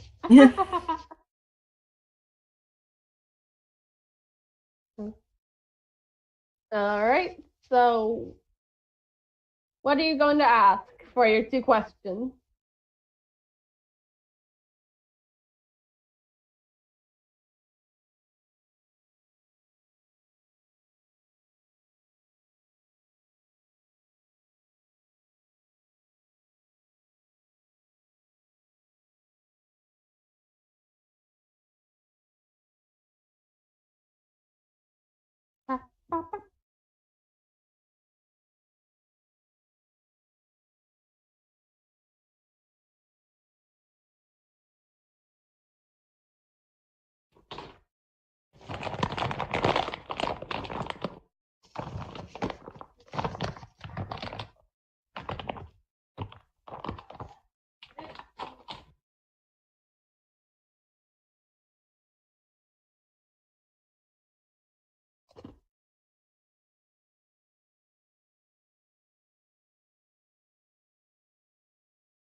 I curiously approach the larger dragon and ask them the following questions. Have you heard?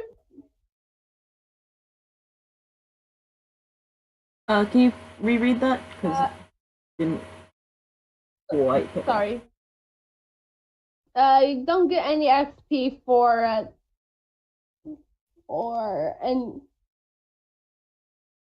failing, I think. Oof. These are examples.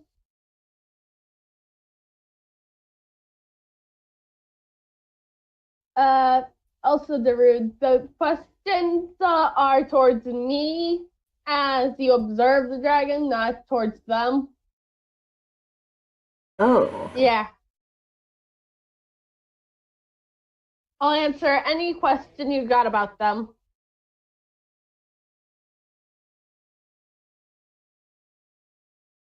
The questions can be like, was your character hoarding? Who are your dragon holding a grudge against? What could I learn from your dragon? What does your dragon wish I do for you? How I could get your dragon to do something. Yeah. Sorry, thought it was directly to them. That's okay.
Okay.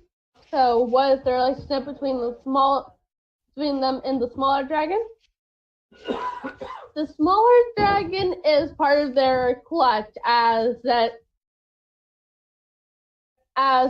were given to them as they requested a well, young to raise. What should I do to get information from them? Just ask, offer something in return, or etc. You're going to have to roll a convincing to convince the dragon to tell you the information.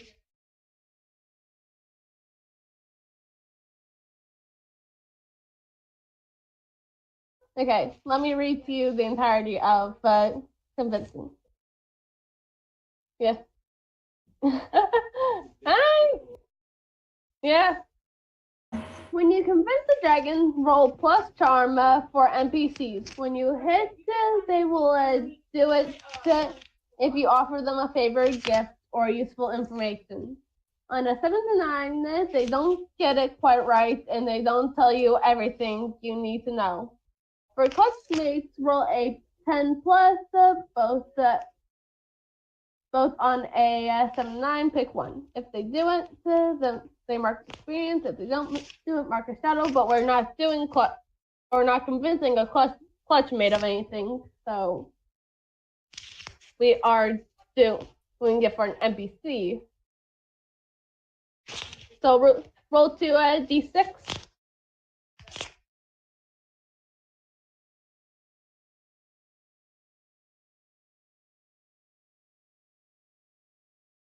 Is this a charming roll to try and persuade them or convince them? You're convincing them. Let's see. So, Shy, since I asked the thing, or Darude, I think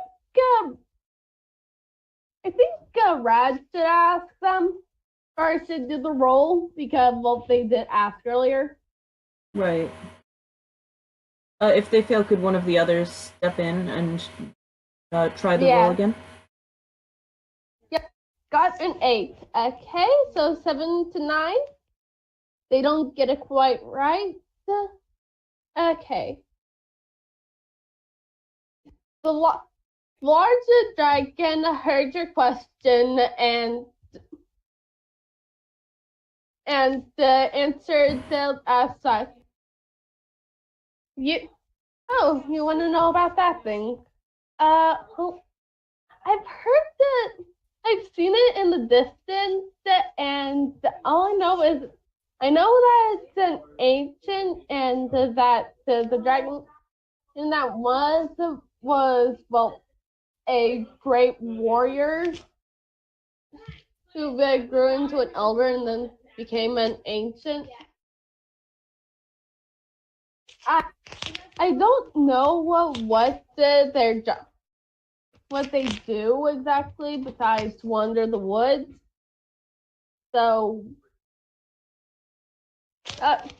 good luck. Good luck, you small ones. The dragon said before walking past, with the smaller dragons still watching the two of you on their, or the three of you while they walk past or stand on the larger dragon's leg.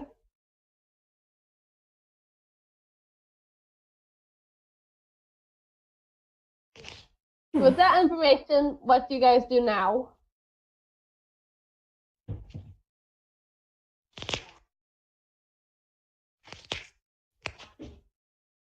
I'd like to see if there are any other dragons around who seem like they might have knowledge about this. Okay. The rat is still typing, so let's give them a minute. Yeah. I'll say stuff after that.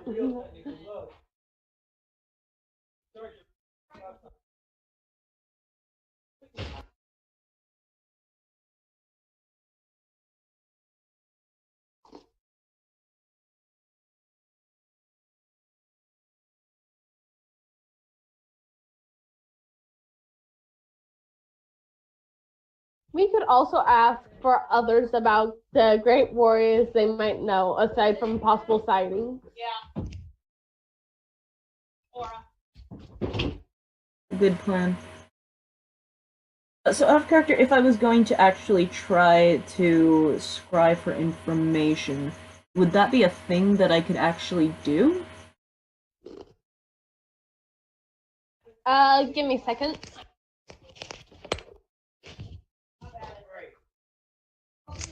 Move.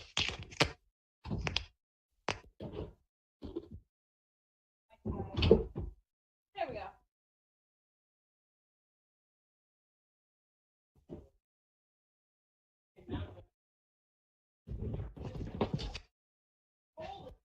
Okay.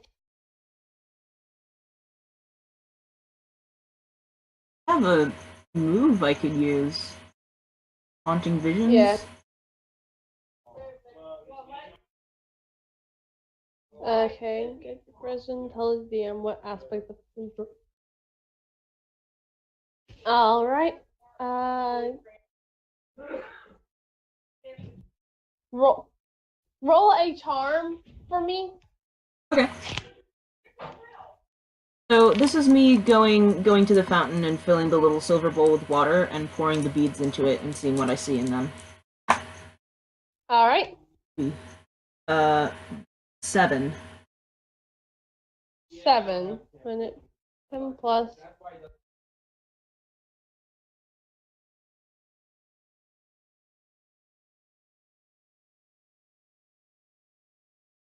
I hit.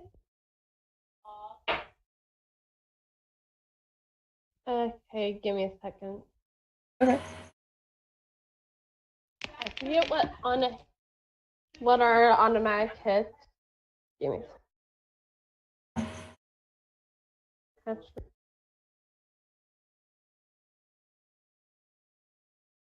Okay. In the session,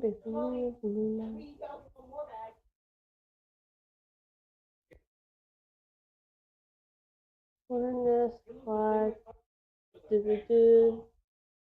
Now. Yeah. All right.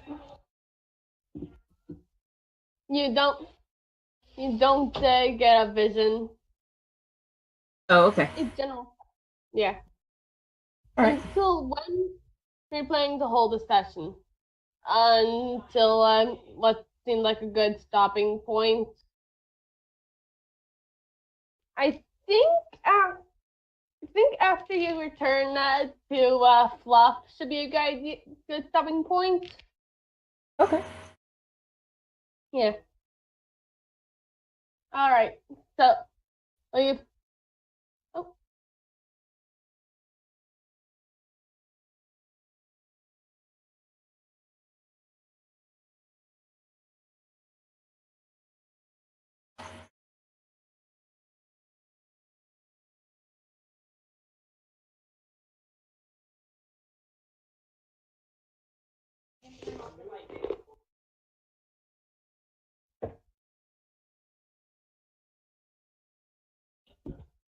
Okay, so you failed to have a vision of the darkness or anything, but during that scattering moment, that you see another dragon walk by, who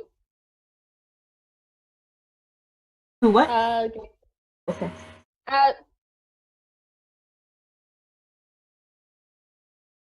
Another dragon happens to walk by, yet a winged drake who is busily walking by and holding some plants in their talent. The dragon is. Oh, wait. But maybe they know more about the ancient living in the area or something. Do you guys ask this? Do you guys think of asking this dragon anything? Sure, yeah. I'll walk over and say, "Excuse me, Would you, could you spare a moment of time to answer a couple of questions? Oh, yes. What do you need? I'm kind of busy right now. I was wondering if you had seen any unusual things in the area. We've heard rumors of an ancient wandering around. Oh yeah, that dude. I can tell you more about them, but what would I kind of can you please breaking character for a second? Can you please roll like events? Yes, absolutely. All right. That's a 12. Awesome. My first good roll of the game. Okay. Yeah, I can tell you about them. If okay, so what this dragon was once an ancient warrior named Forthon, and they were the previous owner of this town, keeping an eye on the wilderness, making sure it never got too big. Oh. They always had a fascination in the predators of the forest. So you should be able to find them looking at animals there. Oh, thank you. You're welcome. Now for that information, can you just do one thing for me? Of course. What do you need us to do? How about you get me one of the flowers from the woods when you come back? I need that for a small project I'm working on. Absolutely. Any will work. Of course. Thank you. Good luck finding them. Thanks.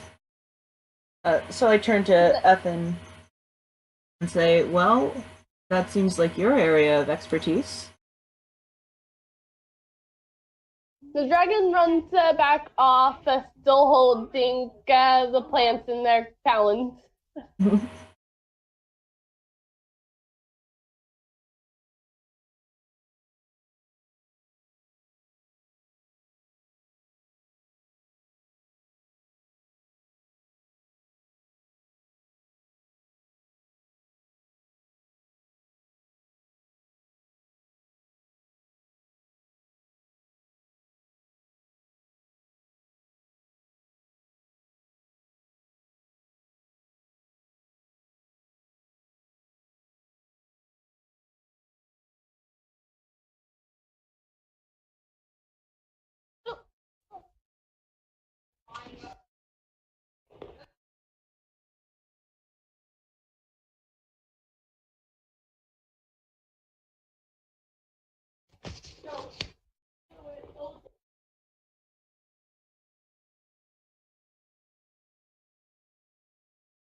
Oh, it's okay. My family's being loud as well. I can speak louder if you want me to.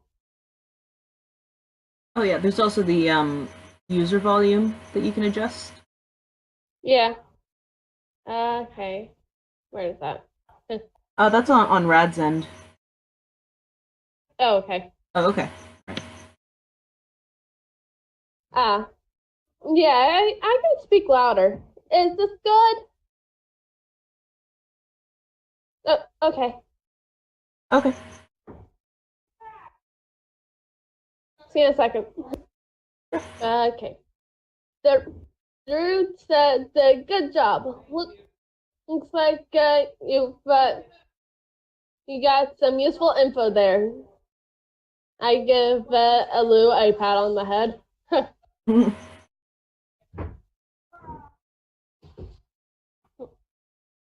That's cute. Yeah.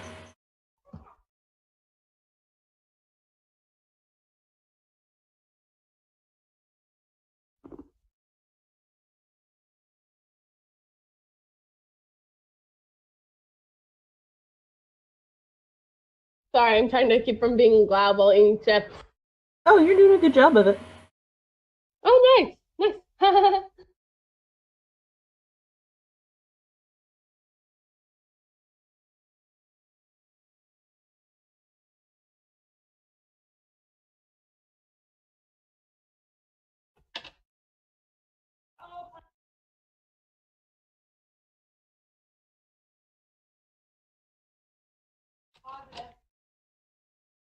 Oh, cool.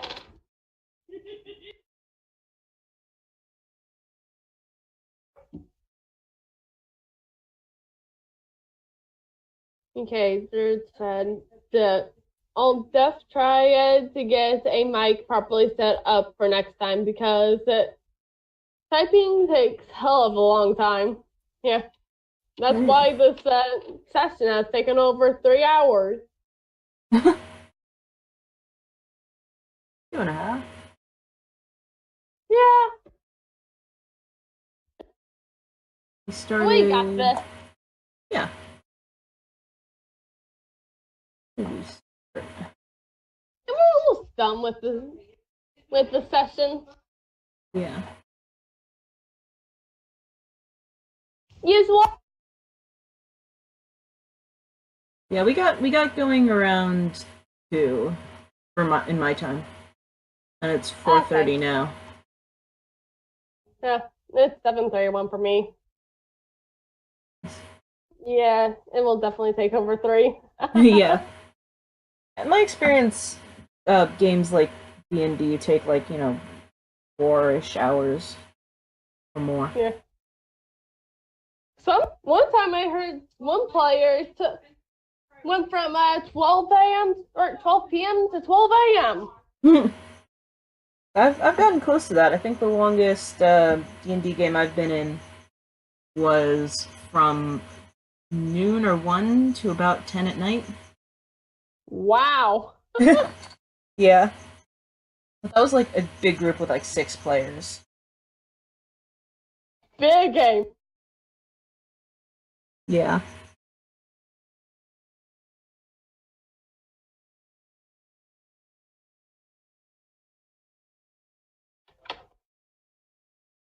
Okay.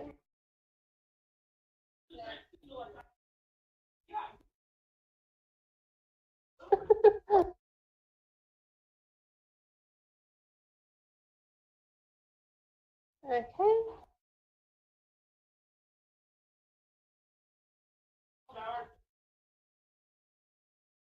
You know what I need my life? I need an actual plush of a Babel. Right? I did not realize when I first came up with the concept that they were going to be this bloody cute. I know, right?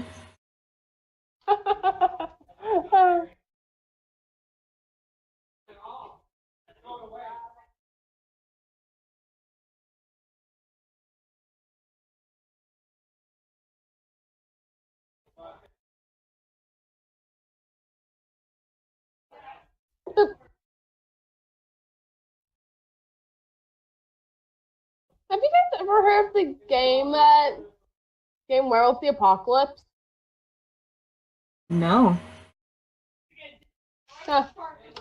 Well, it's a seriously dark game where you play as werewolves Nice. in a world on the brink of an apocalypse. You're trying to stop said apocalypse. Awesome. Yeah. I'm currently watching one campaign of it on YouTube. Ooh, cool. Yeah. It's kind of what inspired me to start this campaign. Believe it or not.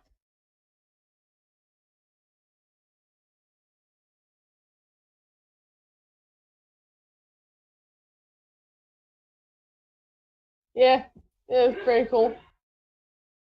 I got a few character concepts in mind for the game. Uh-huh. Yeah. One's part of a tribe of werewolves that are Northern Native Americans. They're very a very angry tribe called the Wendigo. Oh, interesting. Yeah. No, she's part of a camp of Wendigos that are actually pretty darn mild and like to enlighten people on their tribe's culture. Cool. Yeah.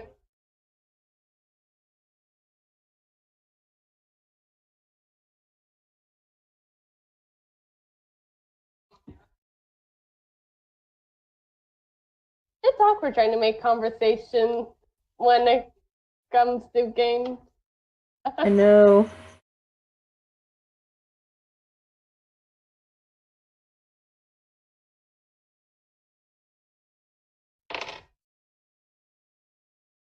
Life.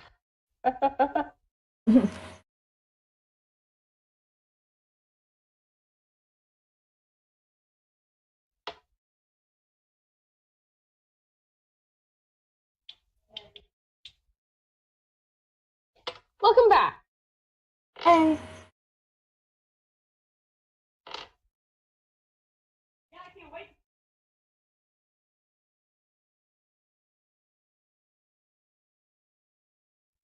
Okay, so is everything better?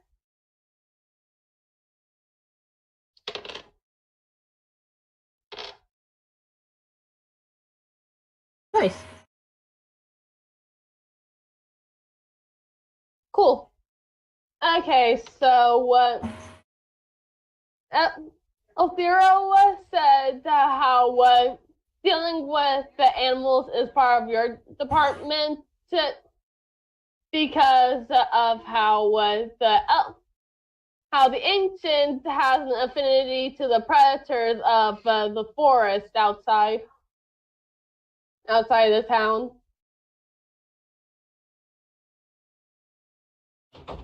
I just know Eythn's into nature. Yeah, he's into the predators outside of town. Mhm.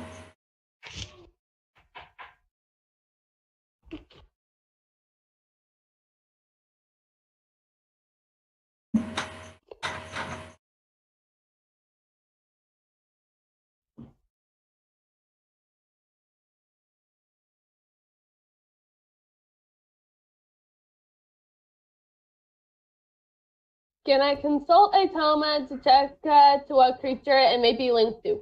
Yes, you can. Thankfully, you got the perfect book that you carried with you.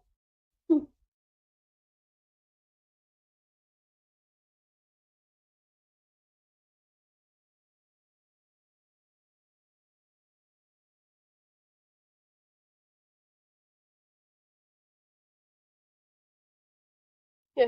The book you brought with you is Dulas the Goldrin's Guide to Creatures of Dragonia. Yes, I just read that entire title. A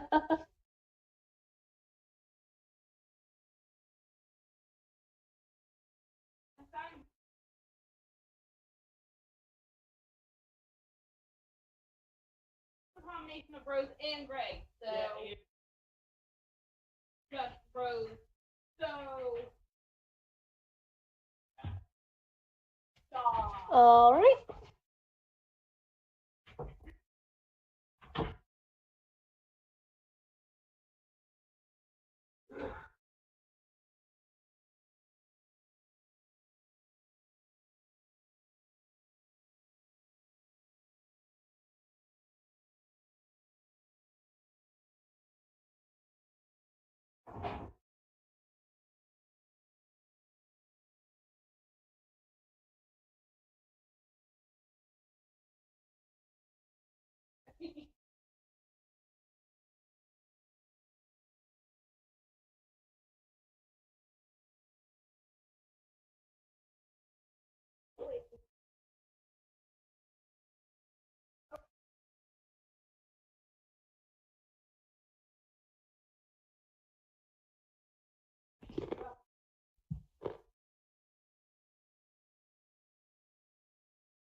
There we go.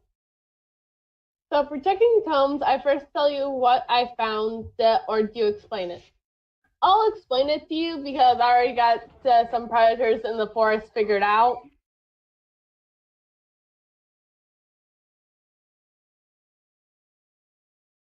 Just in-game describe that you're looking at the book.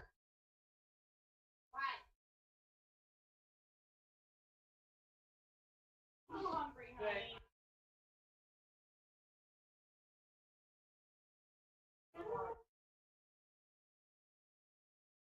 Hey. Hey. You've never, ever, ever asked me if I want instructions all day. You're weird.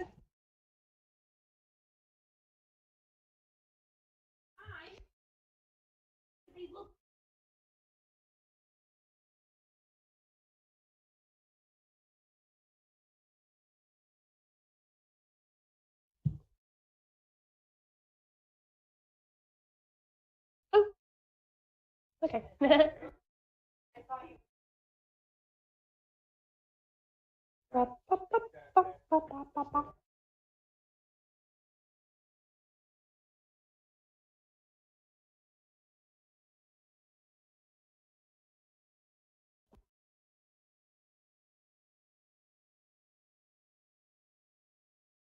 After listening to the dragon with the plans, I take a heavy tome I had brought with me and searching for any information that could perhaps be useful. As Eythn studies the book, you notice how the area that you're currently in has a special area of animals living there. There are two main predators in the forest. Vulture, lion, tiger, and they're mildly aggressive, so it might not be good to seek one of those out. And the Catharus, a catfish tiger, which is incredibly passive to dragons. As you look through the book, you find more information about them, such as an image of them being the head of a catfish, body of a tiger, and covered in fish scales. Catfish. Well, the vultures have a turtle shell, lion paws, vulture feathers, and in a generally stout body shape. The vultures like to hide up in trees and be ambushed predators, while Catharus are more ground dwellers, hiding underground and are pursuit predators, taking strength over sneak.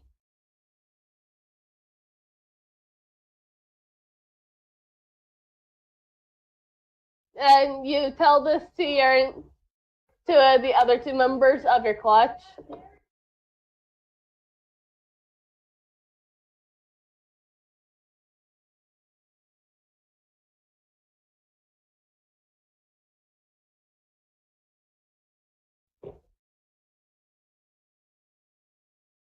What do you guys do now with the information?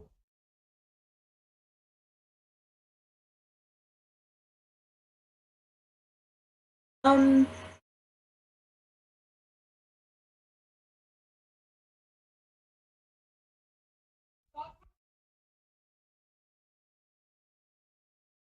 don't have a plan. I'm gonna be quiet. Okay.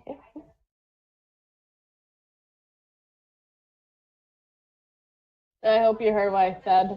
That was a lot to read. Or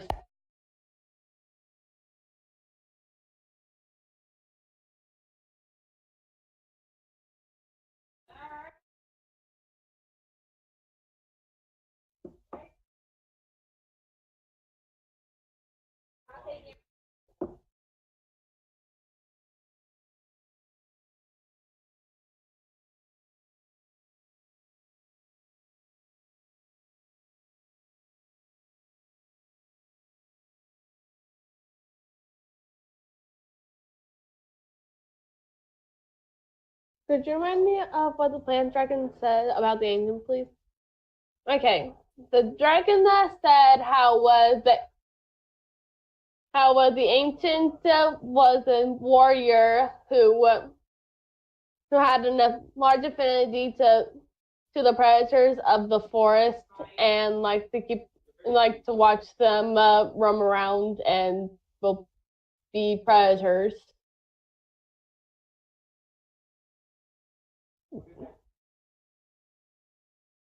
No problem.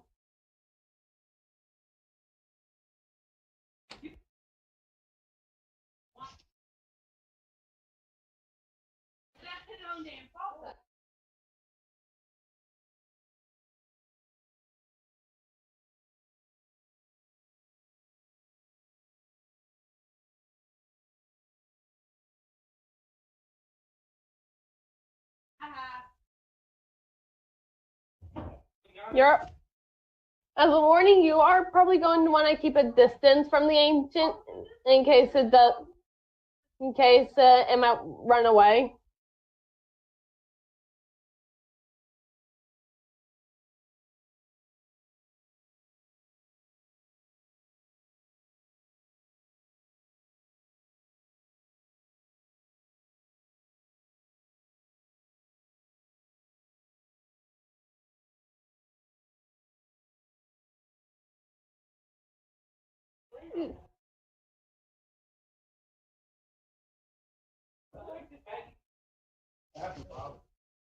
She did. Don't. That's super sick.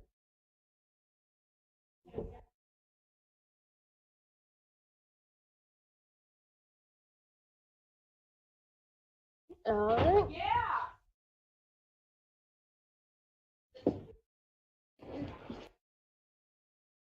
I suggest we try something for the ladder first. I tell you something after some thinking, but you have to be careful not to scare them off. Druid said. All right, we got a plan. Yes, you are very creative.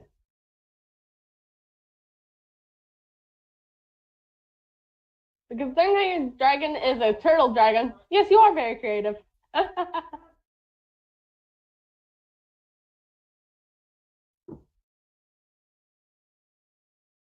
He's a good boy.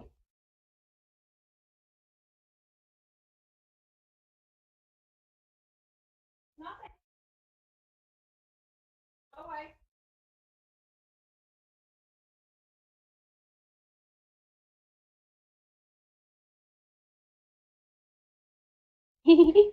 Finish it. What's up? In the background, I just hear, finish him!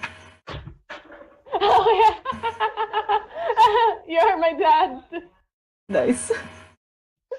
Yeah. He wanted my sister to crush a can. Okay, Rad said, perhaps we could respectfully and carefully try to lure one of the predators it's connected to. Maybe if we gain the trust of it, the ancient will trust us.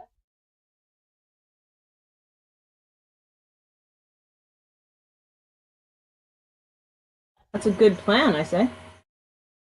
Do you know anything more about the predator that doesn't like to hunt dragons? That makes sense. Great plan, Darude said.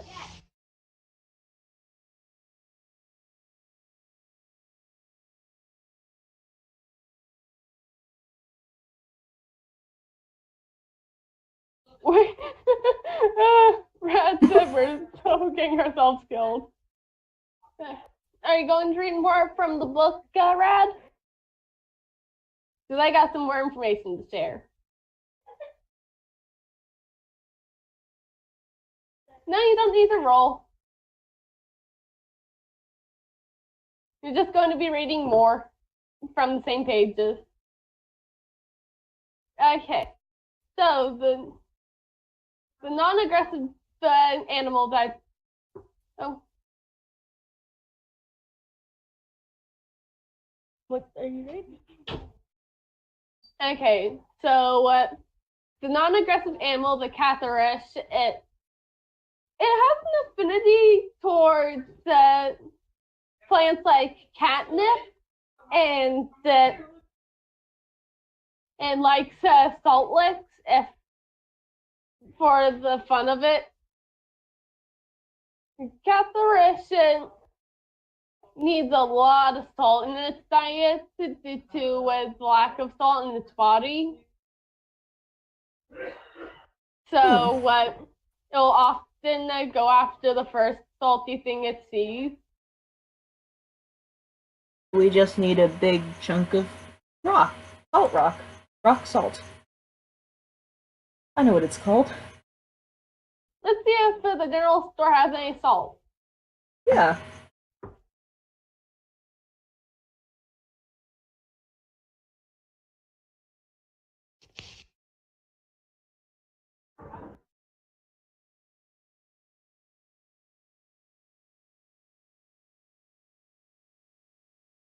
Is that something one of us has to roll for? You're just going to have to go to the store and buy it. As well, it's a store. Alright.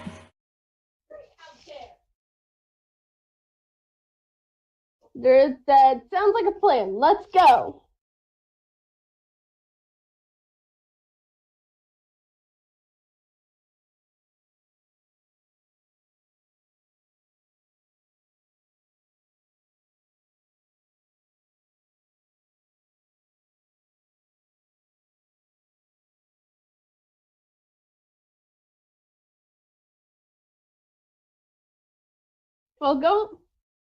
Brad said, while going to the general store, I also consider maybe we should go ask the other dragon if they know how to get catnip.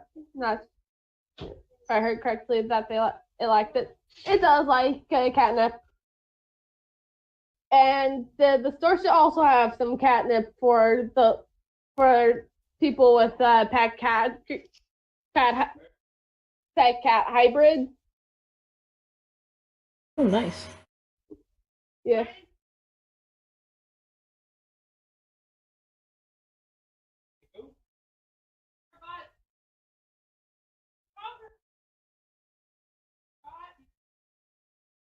Yeah.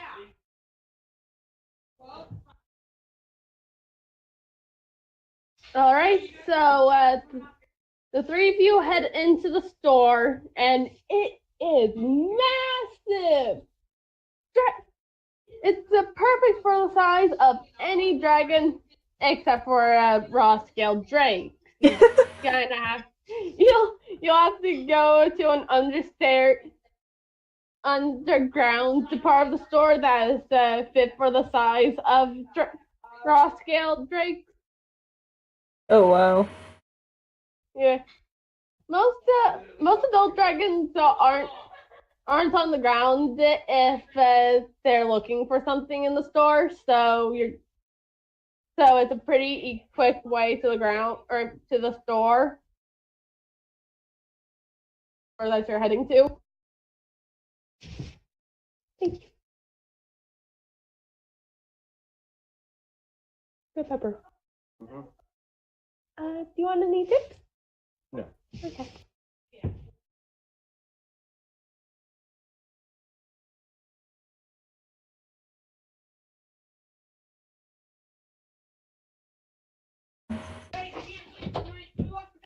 Okay, so as you guys head downstairs to the store, you start looking for the items you need. What? How long do you guys think it takes to find the item? Well, in a store that's like way too big for us, maybe half an hour? You're in the underground section that's fit for dragons. Oh, okay. Your size? Yeah.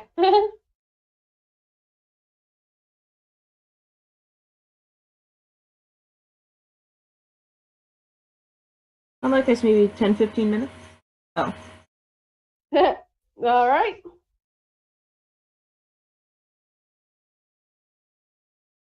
And Yeah. 3 of you, 10 minutes. Yeah, around my time should be good. So you guys look around in the foods and herbs section of the general store. After what felt like 10 minutes, you guys find the items you're looking for and approach the counter where there is a small raw-scaled drake waiting at the front of behind the desk. Mm-hmm. So the desk is actually more of like a chamber, an open chamber that the dragon lives in. As dragons live at their job. Yeah. Wow. There's no rest for the wicked or the cute. As this dragon is but a baby. Mm-hmm. Okay, so who's buying the items?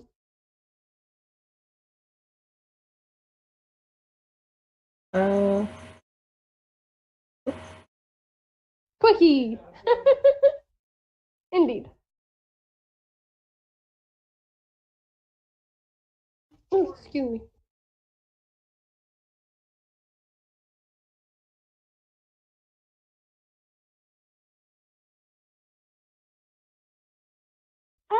Yeah, I think that'd be good.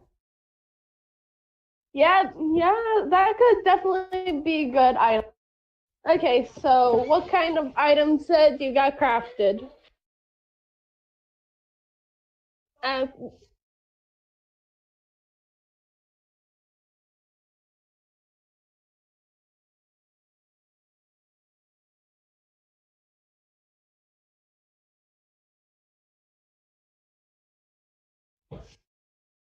oh,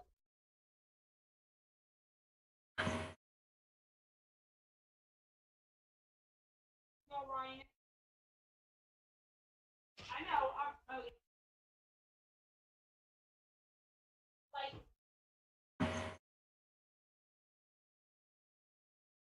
Yeah.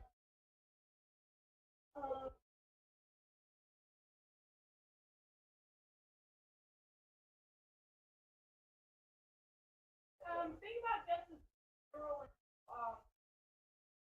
was and how long-winded it was. That was how the wedding was. all right. Pretty cool. Would that require some convincing too, since it's not money, but a different payment? Yes, it would. I'd have I'd have to craft something now. I have some metal bars on me. All right, let's see. Give me a second. Crafter.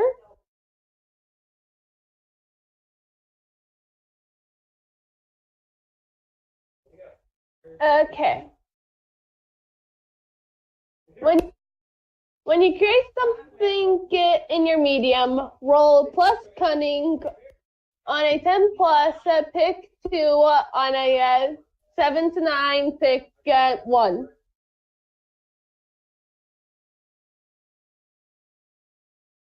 Okay.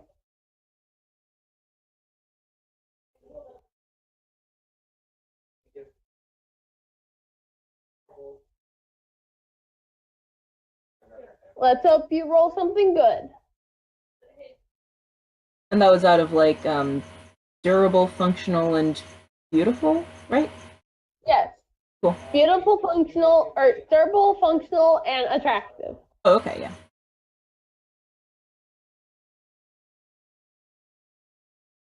Oh, nice. Awesome. Okay, so pick 2. Maybe you're supposed to spray them, not hit them with the. It's just a normal kick.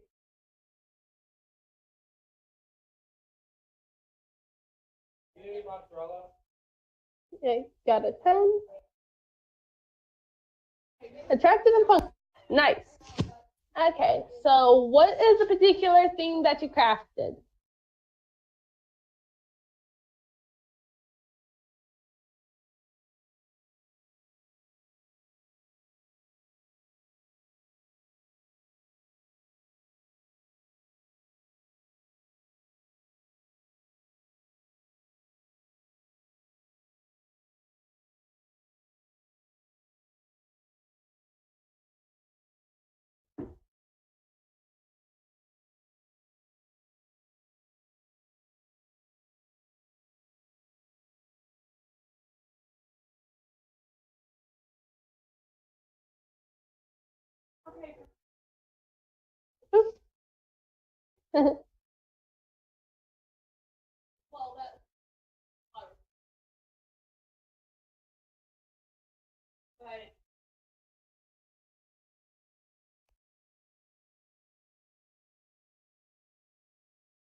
Bro.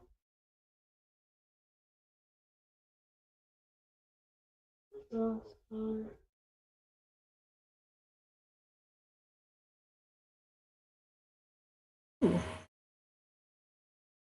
what's up?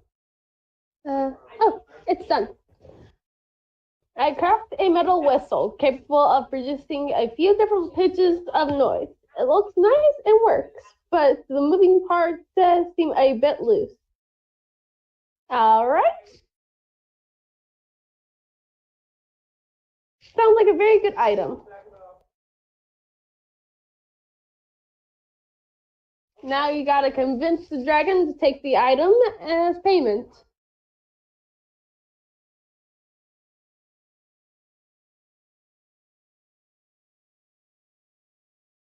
Is there any way that a clutchmate could instead talk to the dragon? Yes. Yes, Okay, it can. 'cause- They can. Okay, because I have +2 to charm. So... Yeah. You're automatically superior to what... Yeah. Drew, do you want to let, Eleuthero convince the shopkeeper instead? Yeah, oh, yeah. Let's...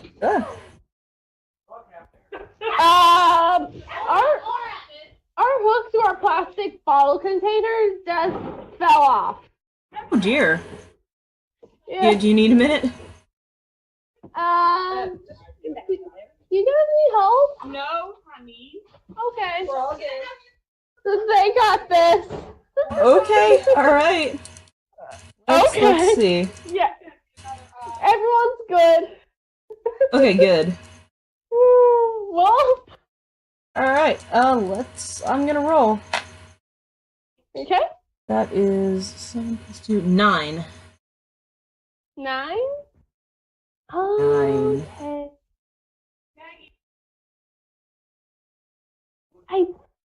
I'm going to say that they let you have the items, but like less of the item.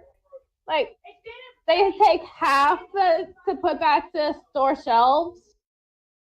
Okay, out of the salt container? Out of the salt container and the catnip.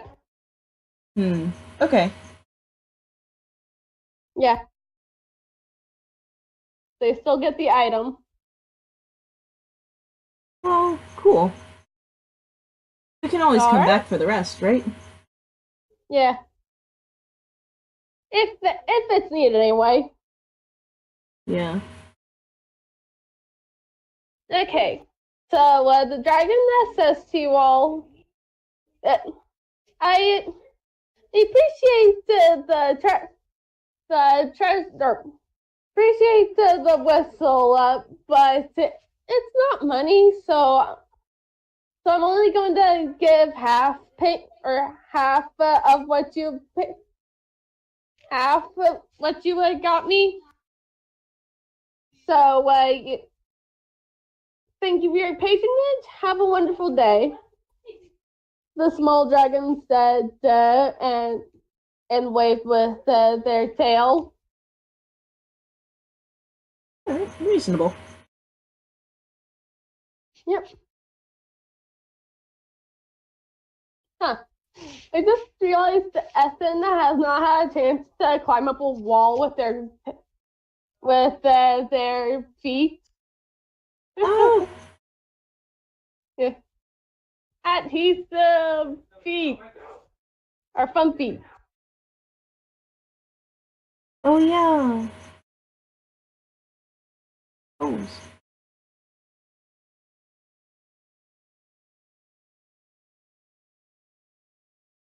Okay, so now that you guys got the items, what are you guys going to do now? Besides head into the woods. I'm gonna leave it up to Eythn to make the plan because they are the expert in animals. All right.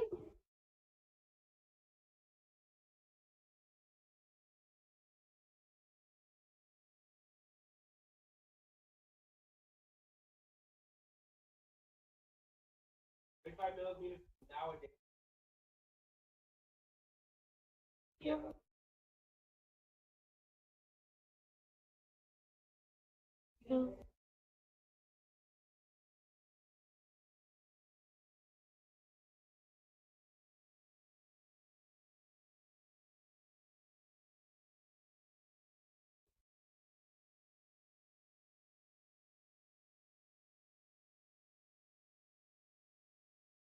You got the, I believe it's Okay, I just saw all yours what all of your house obligations are, and it looks like give me a second. Eythn is going to be fulfilling their obligation. Ooh. Yeah. Okay.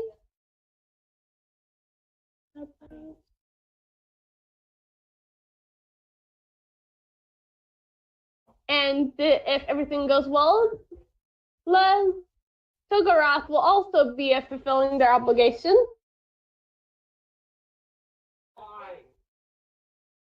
And if you mark a shadow, for Yeah. for House Kebros, you shall get one. Yeah. Yes, they do, Rad. They do enjoy small spaces, small comfy spaces. Words. Yeah, my thought.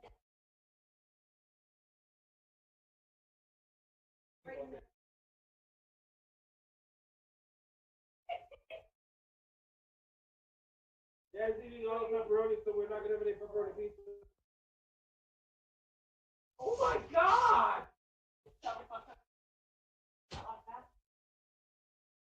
Dump it. You know,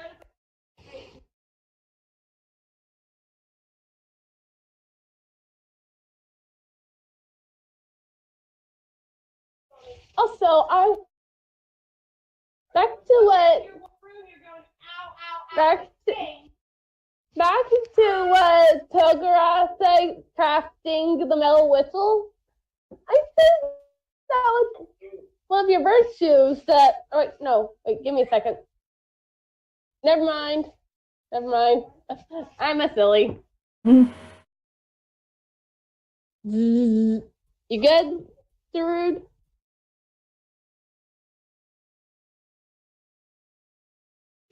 You tired?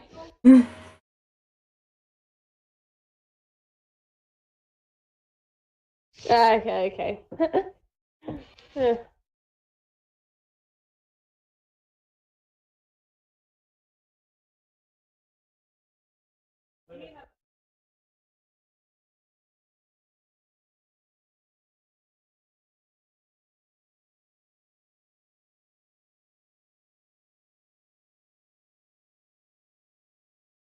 Oh, yeah. Try Guys video. Or just get.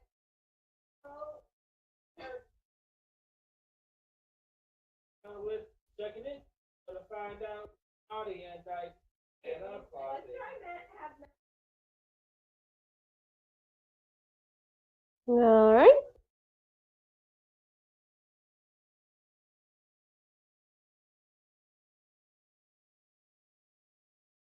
Okay.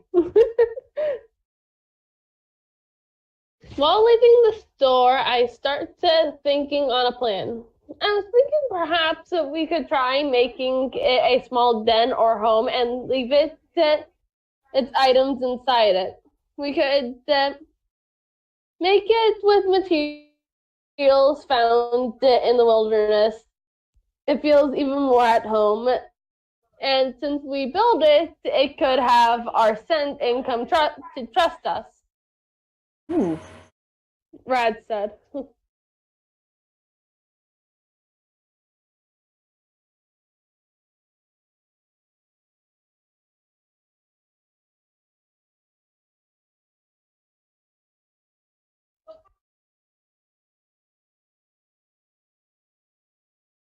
Infinite rain! My sister just talked about what climate you want your house to be in. Infinite rain. Yeah, right. Yeah, rain is nice.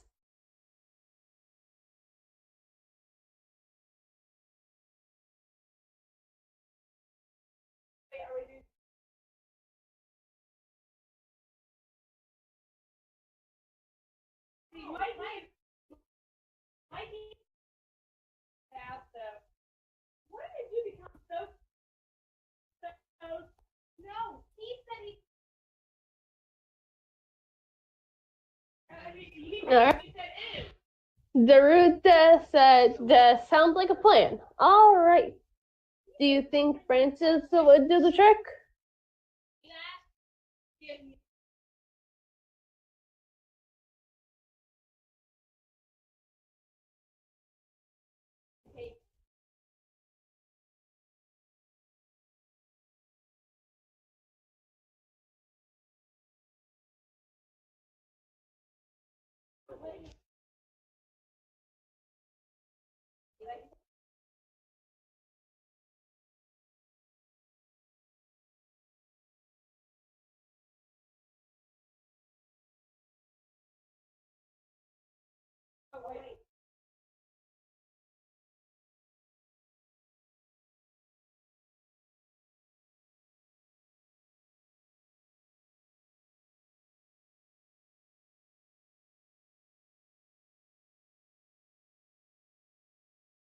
Okay, Rad said yes, probably. But, well, I'm not the material expert here. I say nudging a bit to Togorath on the side.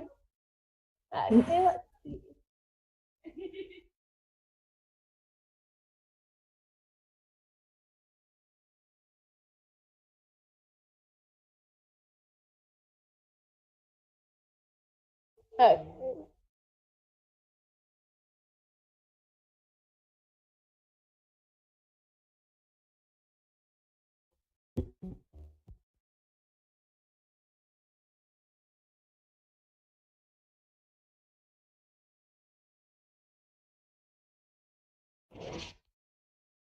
Okay.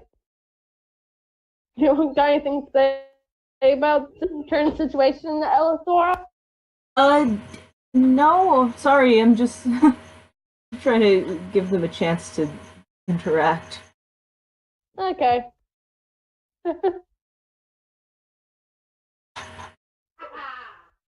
I'm probably just looking down into my silver bowl and working with the beads a little bit. Yeah. Okay. I'd assume they'll do well, especially with some leaves for extra coverage.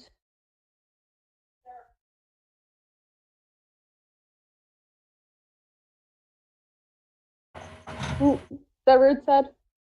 Okay. You guys all head in to the woods. First step into the trees and you automatic. Oh, what's up? Sorry, I missed what you said. Okay. The three of you head into the woods, and once you step in, you automatically feel the presence of the ancient all over the forest. They have been by this area recently, probably keeping an eye on the dragons inside of town.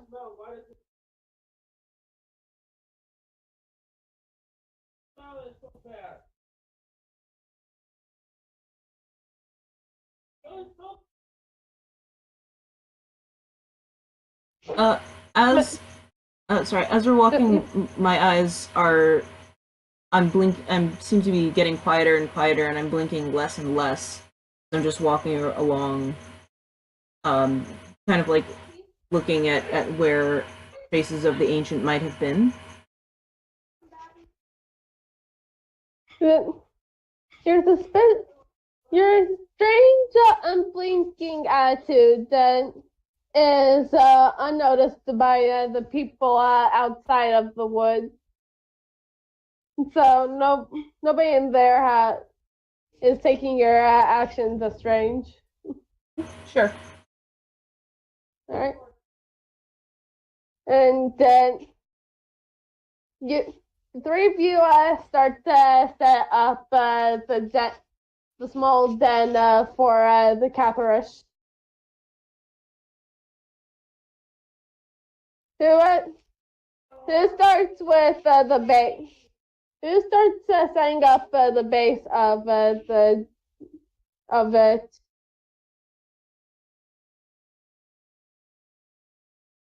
All right.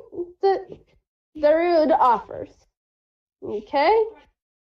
Write a small excerpt of you setting up the base. So we know what it looks like.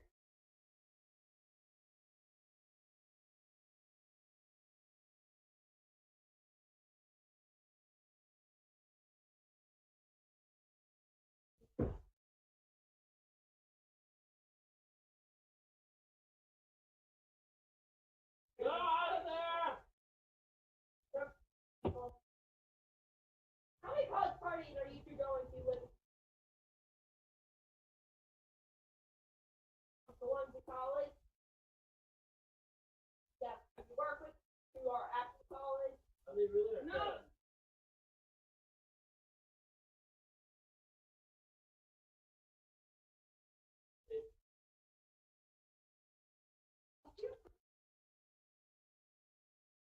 Well,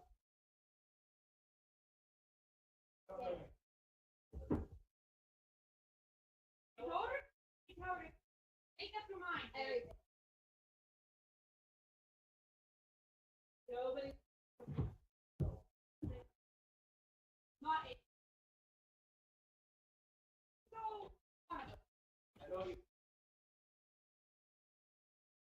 Okay.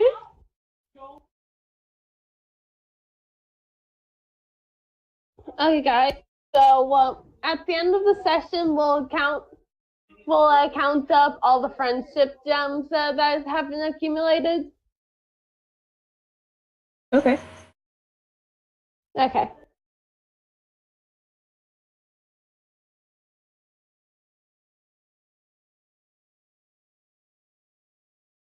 Hi. Do that.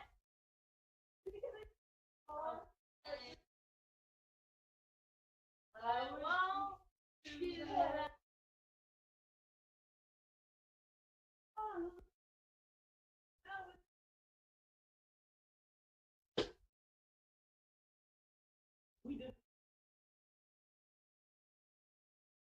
Oh! How do I owe you? You're the one who started it. What is it? Ba, ba, ba, ba, ba, ba, ba, ba, ba, ba, ba.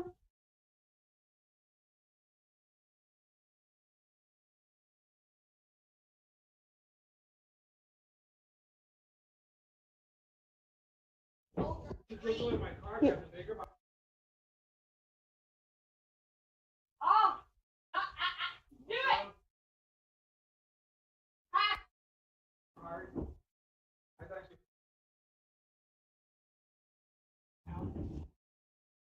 Yeah.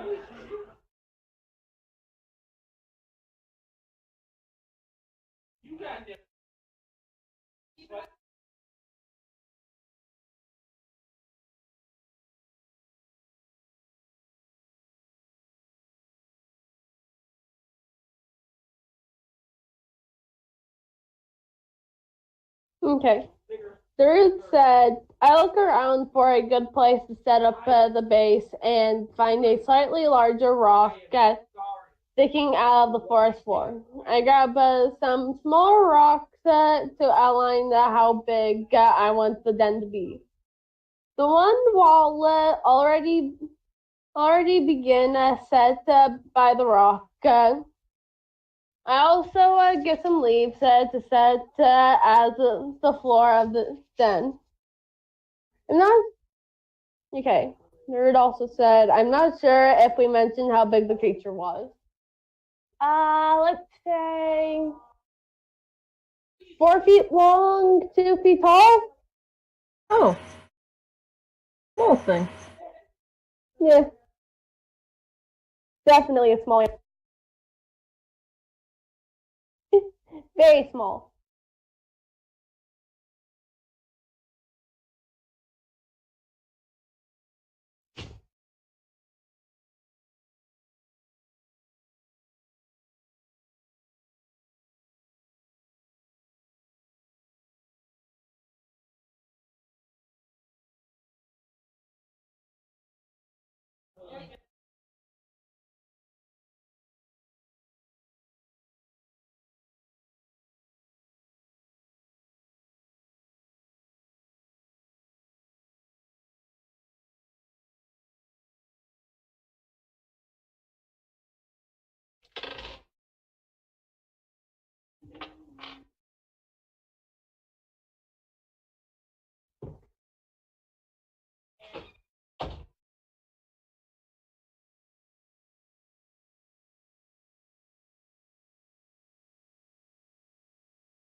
The base is around 4.5 feet in length and around 2 feet in width to give space for the creature to lay.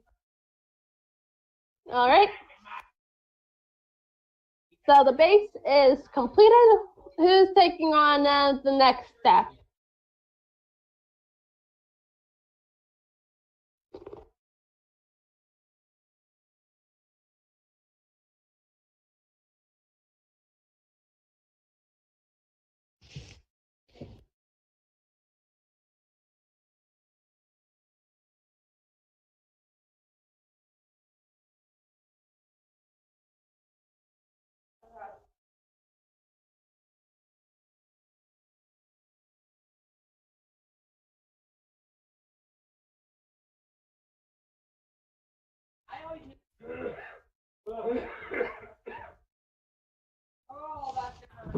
Oh, thank you, Daddy. You're welcome. Are you still in your game? Yes, sir. I am. Okay. I got dinner. Nice. Yeah.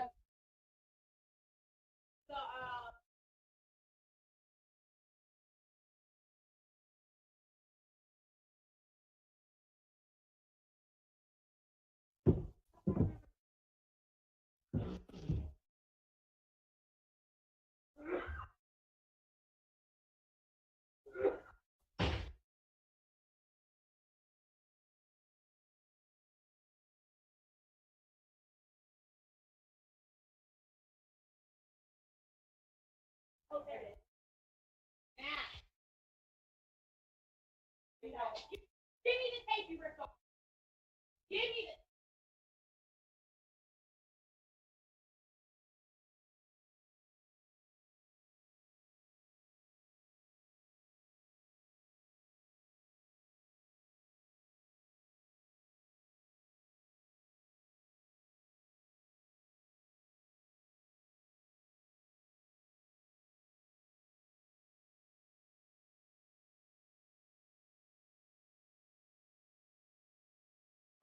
Day for drawing dragons.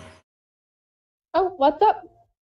Today's a good day for drawing dragons. When isn't a good day for drawing dragons? Good point. Yeah. Oh, no.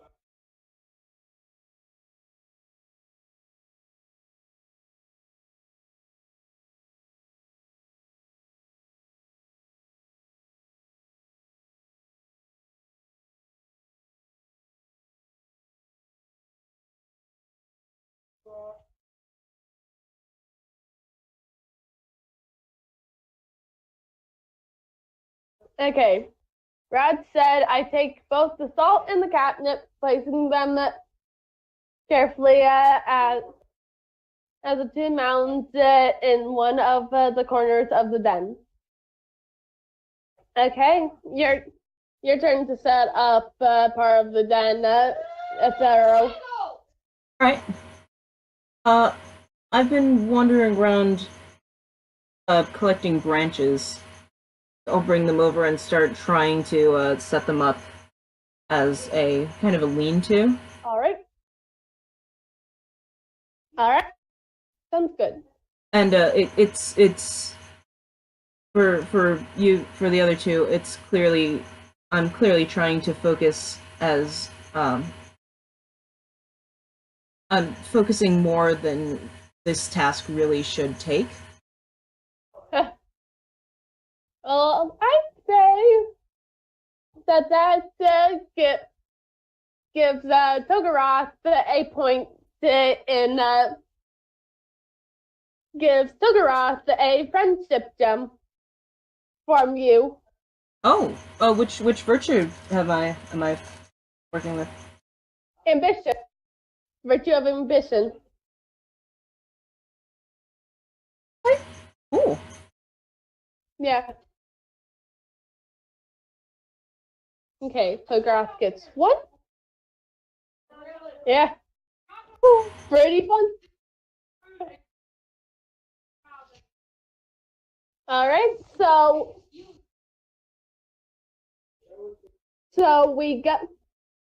set up the mound, or the walls of the den, finishing it off.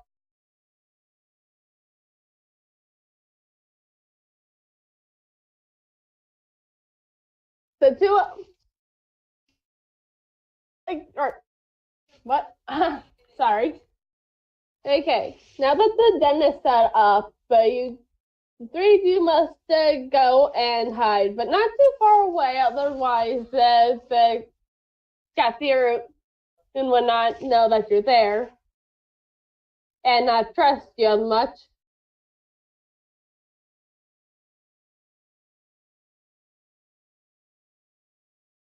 All right. Yeah. So I'll wander around a couple of trees away, and just kind of sit and stay still. All right.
I was just reading Darude's response.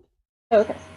Okay. Darude says, I decide to move away and retract into my shell as much as I can. Assume this is fine since I'm a hatchling? Yes. Yes, that's fine. Covering myself with foliage beforehand, effectively making myself look like a small mound.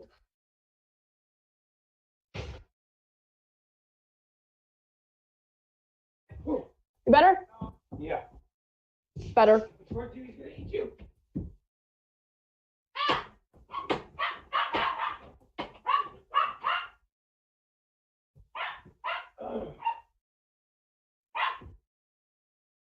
Bora! Shut the front door. Fred says, I climb up a nearby tree, hiding inside the thick layer of branches and leaves. Okay, so you guys go and hide, and about 20 minutes after you guys start hiding, you hear a small rustle of foliage as a Catharish walks into the clearing. The three of you continue to watch as Catharish goes and investigates the den it found. It finds the salt lick, or the salt first, and starts to lick it up, but like it would if it was water. And the animal then sees the catnip and eats a bit of that before laying down, and determining that this is a safe place as it does not smell any other Catharish in the area. Another 15 minutes goes by, and the three of you hear a rustle of footsteps. But these footsteps are particularly light and airy sounding. Ooh. As you guys hear it approach, you see a glow up. Oh, what's that? Yes, good. Very good. Okay, so the soft, airy glow of moonlight coming off of the source of the footsteps. It turns out that this happens to be the ancient that wanders around the area. It is stocky and quite bulky, with what seems to be one of its wings had been ripped off during life. Ooh. So now this ancient is ground-bound, but still wanders around the area forever as a harbinger of the moon that follows.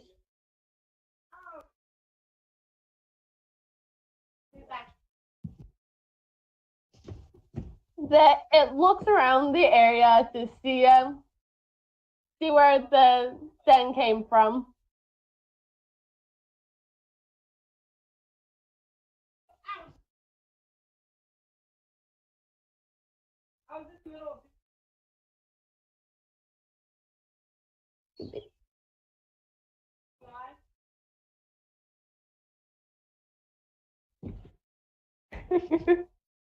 That was cute.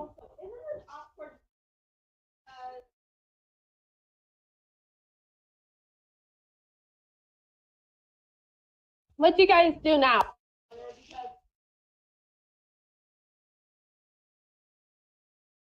Um.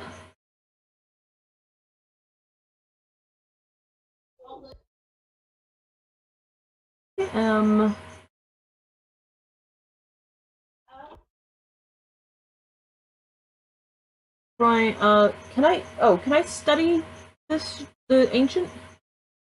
Oh, yes. Yeah, got a piece of, I ate a piece of onion, yeah. Oof. Yeah, there's a specific thing that you can roll for studying ancients. Give me a second.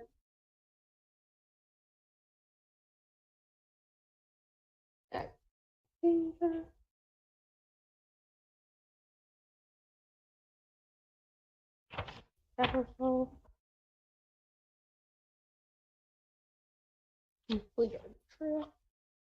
another dragon. So you roll. You roll for survey an ancient or arcane area. When you spend a moment to survey an ancient or arcane area, roll plus cunning. On a 10 plus, ask 2. On a 7 to 9, ask. The questions can be what resources does this place offer? But that one's not for ancient. How can I gain access to this place's secret? What here harbors darkness? What else knows of this place? Are we alone? But oh wait, no, give me a second.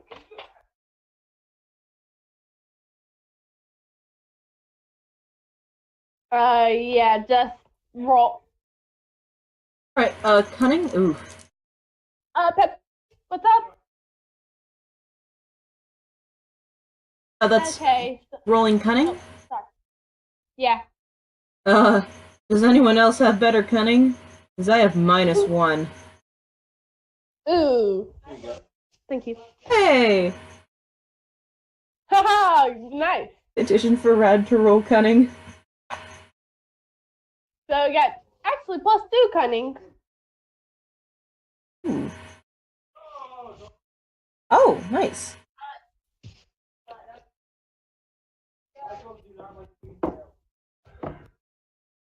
Ooh, nice. All right. Ask your question.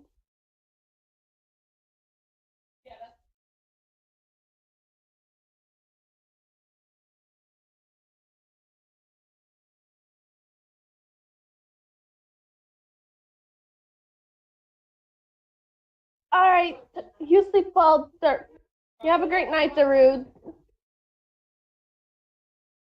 How can I get access to this place's secret? See ya. Oh, Bye. bye. See ya.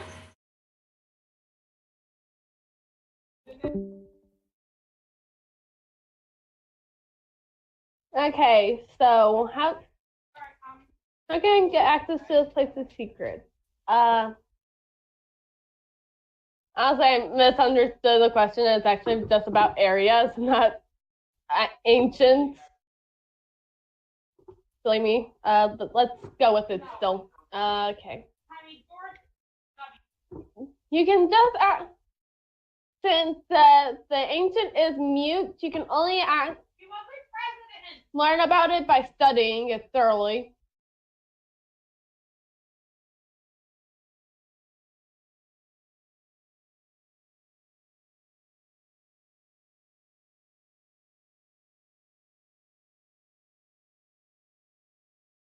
Wow. So, like president.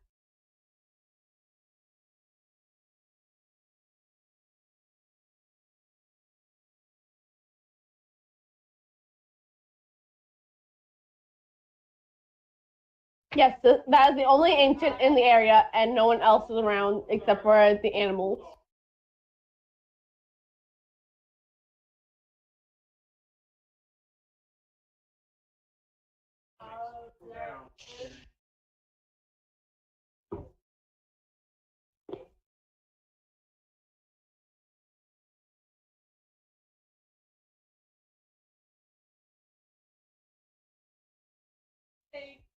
Yes. Okay. Corn, block. What?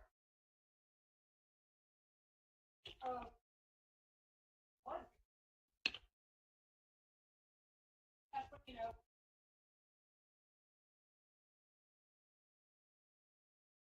Okay. That is a very cute picture of him. That's wrong.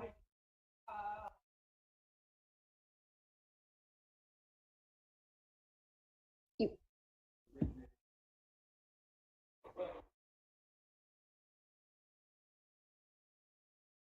Wrong thing.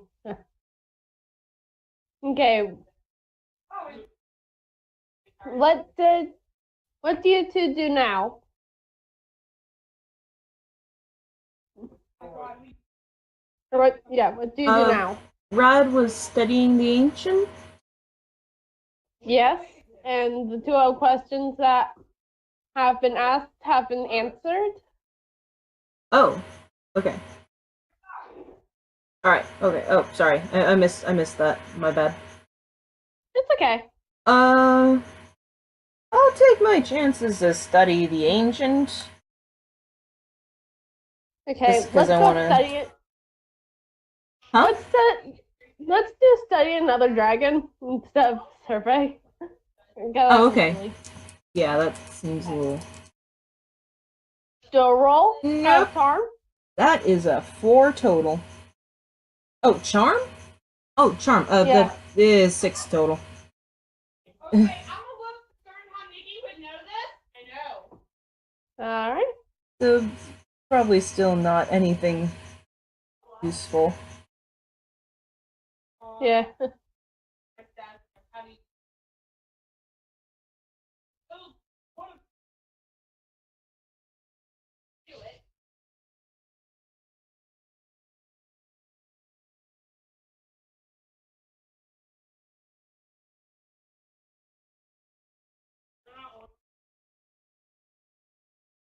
I'm just gonna watch and wait and see what the ancient does. All right. You'll do that. Oh, Are you doing the same, Rad?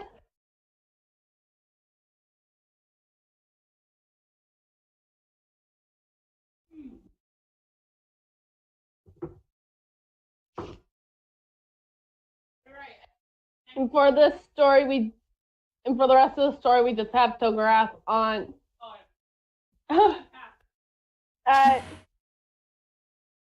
You repeat what you. Yeah, I'm waiting and seeing what the ancient does.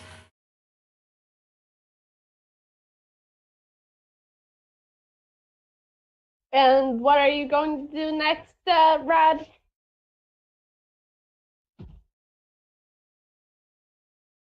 Remember, you need to take notes for Fluff.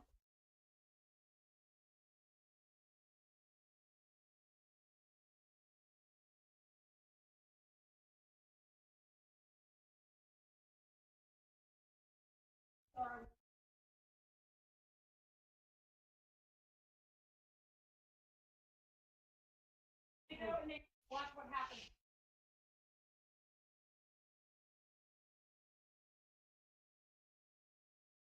That would actually.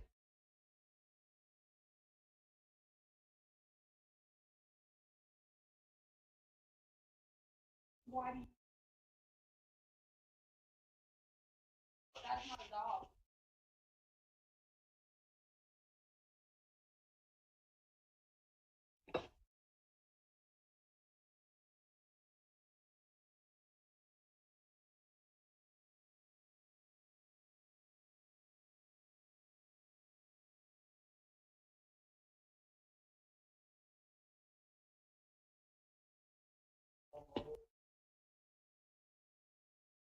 All right. Rad said, I remain in the shadows, hoping not to alert the ancient and carefully following its actions with my sight. Okay, so you see the ancient and the Catharish interact. You can tell how the Catharish has known the ancient for a long time, probably all of it. The animal's life. So, Wow. yeah. The 3 of you continue to watch this silently until you hear a rustle of leaves in the area. Feeling the disturbance,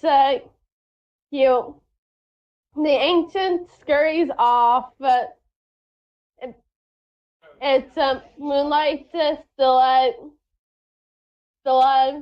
filling the area, and the Catharish follows shortly after, before looking up and seeing Eythn in the tree.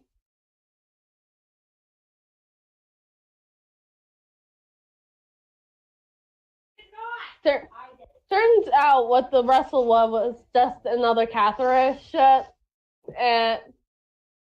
smelling the catnip from a mile away. It went some of it as well. Ooh. But while that was happening, a vision triggered in front of Eleuthero's eyes, blocking all their senses. Oh, okay. Apparently, when the ancient ran off, it touched you with its tail and triggered a vision. Oh, okay. The vision shows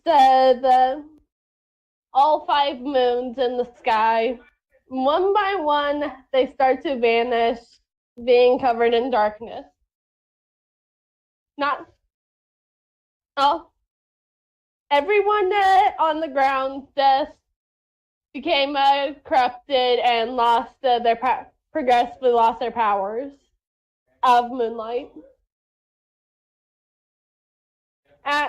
When the vision concludes, you come to your senses and hop up from the ground. Oh, okay. Let me write this down. All right.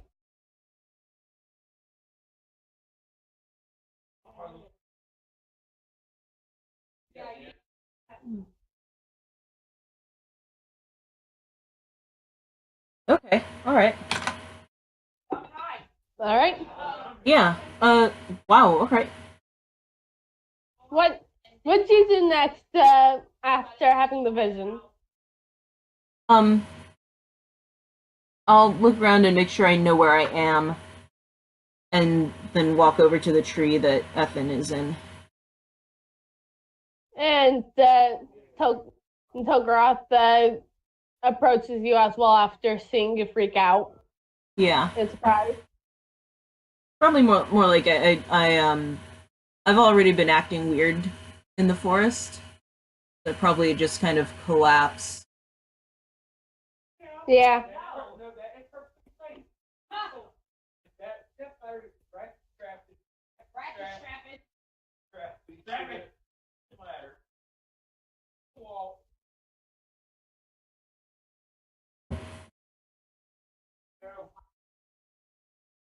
We both almost made it 4 hours. Oh, right. Yep. Is there something I could do to try and interpret this? Basically, explain your experience to the other two. Okay. So I will tell them that I had a vision of the moons covered in darkness, and as the shadow came over the moons, so it did as well over the dragons bonded to those moons. All 5 moons were covered in darkness.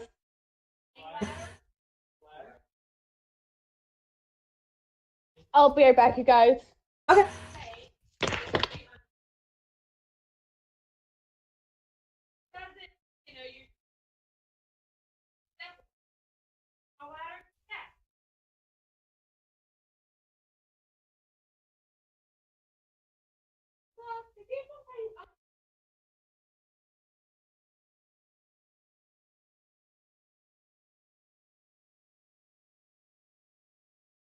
You may eat that.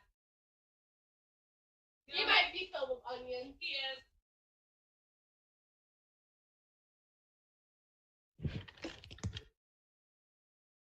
Came back. Okay. Okay, Rad said Iron Maiden. Oh, never mind. That was past.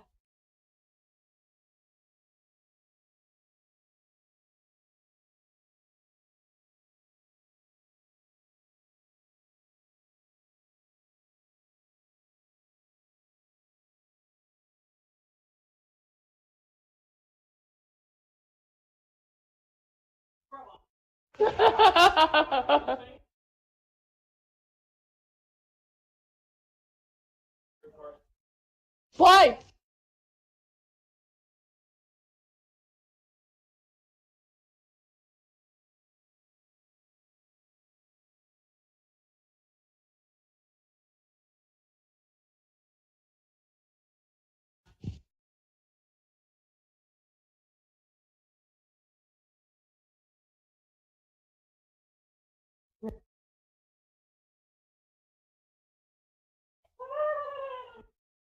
Right now? What I fucking thought. What I fucking thought. Time flies by fast when you're playing games.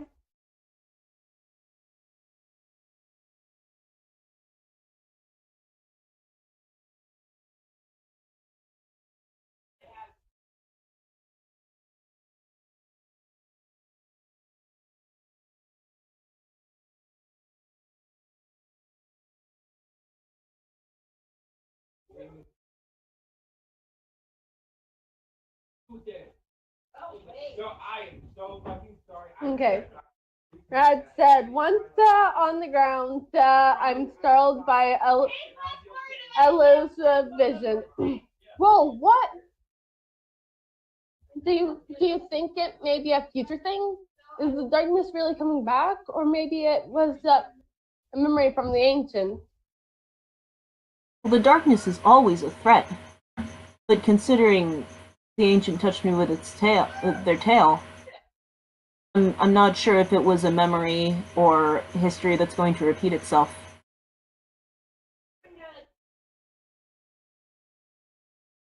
It would probably still be a good idea to inform an elder about this, though. I'll do that when we get back to our hometown. Alright. So you guys got the necessary information you need about the ancient. But first, you gotta go find a flower for that dragon who helped you out earlier.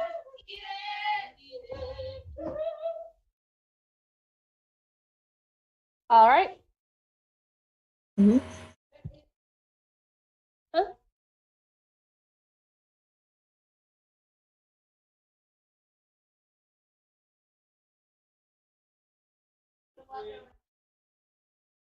Did you say something?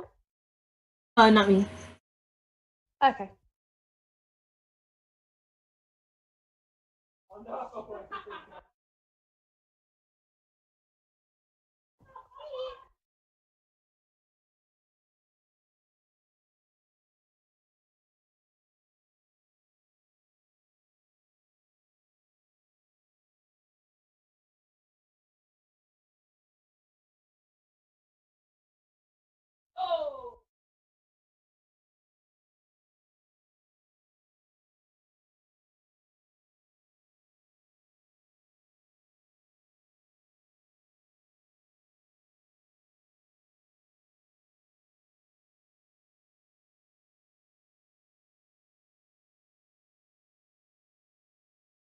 Alright. Great. Rad said, Alright. Hopefully the elder knows what to do with this information. In any case, I think it's flower picking time.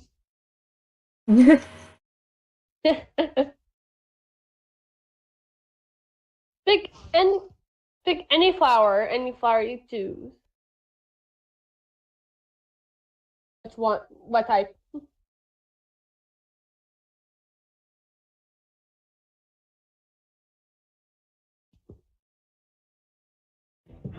Wait, more pizza. What's that? It's sauce. Oh.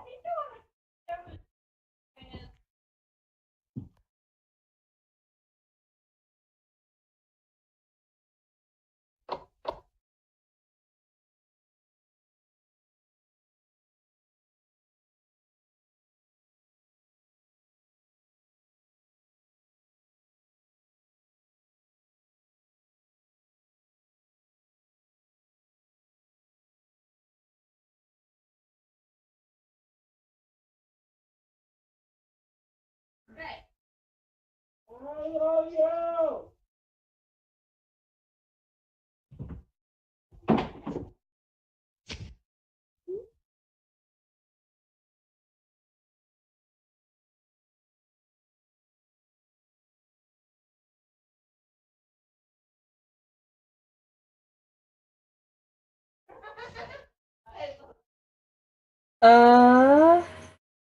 What's up? I'll look for flowers. All right. Ooh. On the I'll look for ground at the base of the tree, I find a small bunch of blue flowers. One seemed to be particularly large, so I carefully take it. Drad said. Oh, I figure the more flowers, the better. I'll look They for only a. specify one.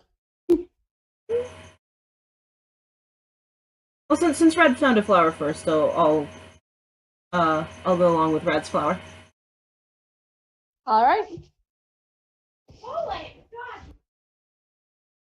Three of you, after grabbing the flower, head back into town and give it to the person who helped you earlier with the flower, or who wanted the flower. Mm-hmm. Thank you so much. I really needed that for my job. Bloom actually helps with the fire blooms that come from the mouth. It gives them a strong color and makes it brighter. Ooh, interesting. Yep. Drivable? Oh, yeah. Okay. After that was done, the three of you head back to your town, and to the fortress where Fluff is. After being let in, the three of you tell your story to him and observations of the ancient.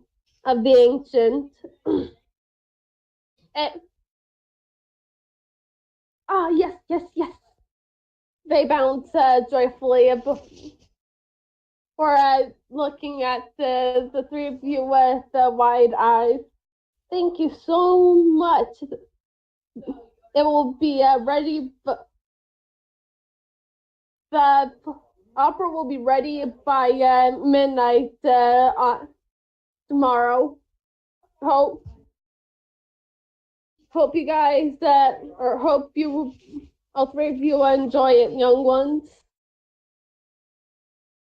I'm sure we will, Majesty.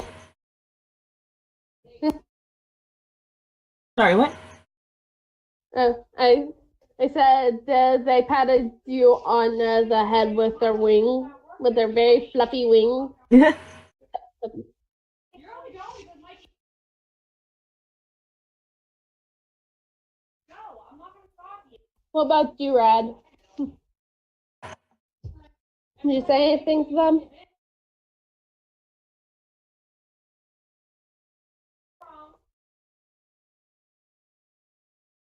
Why does it not annoy you? Annoy you.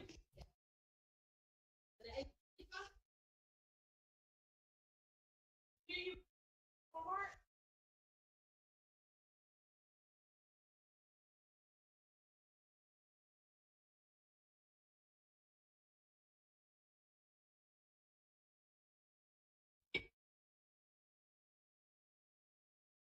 All right. I said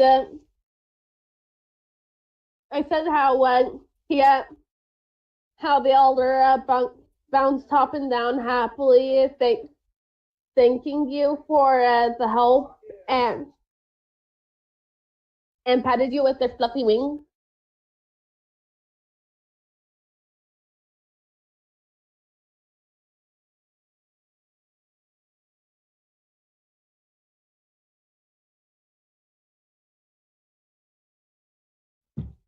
Love you. Be careful. Yes, ma'am. Bye, everyone. Luke. Good.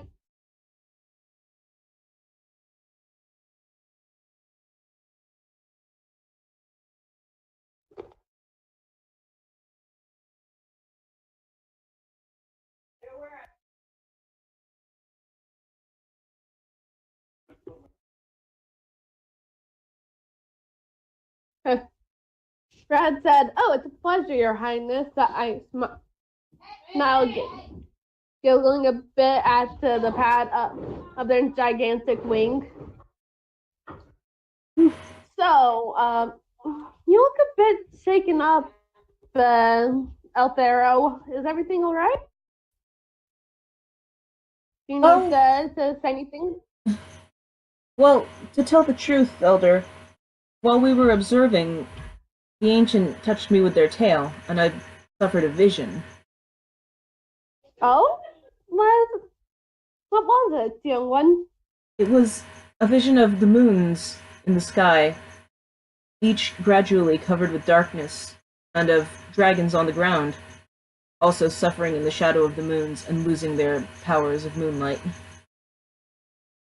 Oh? Well, that's not good. I'll send that to the council. I'll tell that immediately to the council of elders, and we can discuss that further. If you have any more visions, tell it to one of our tell it to my seer over there. They said and pointed towards the seer. Okay. Of course, Majesty. All right. Again, thank you for your help, young ones, and as payment for your help, I shall allow you to attend the opera for free. Yeah.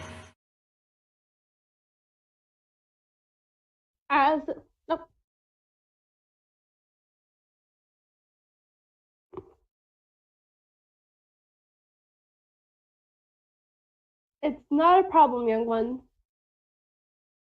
So many people are coming anyway that three little drakes getting in for free is not a problem. The three of you satisfied, but wary with your job, return home for the night to figure out what's going to happen in the future.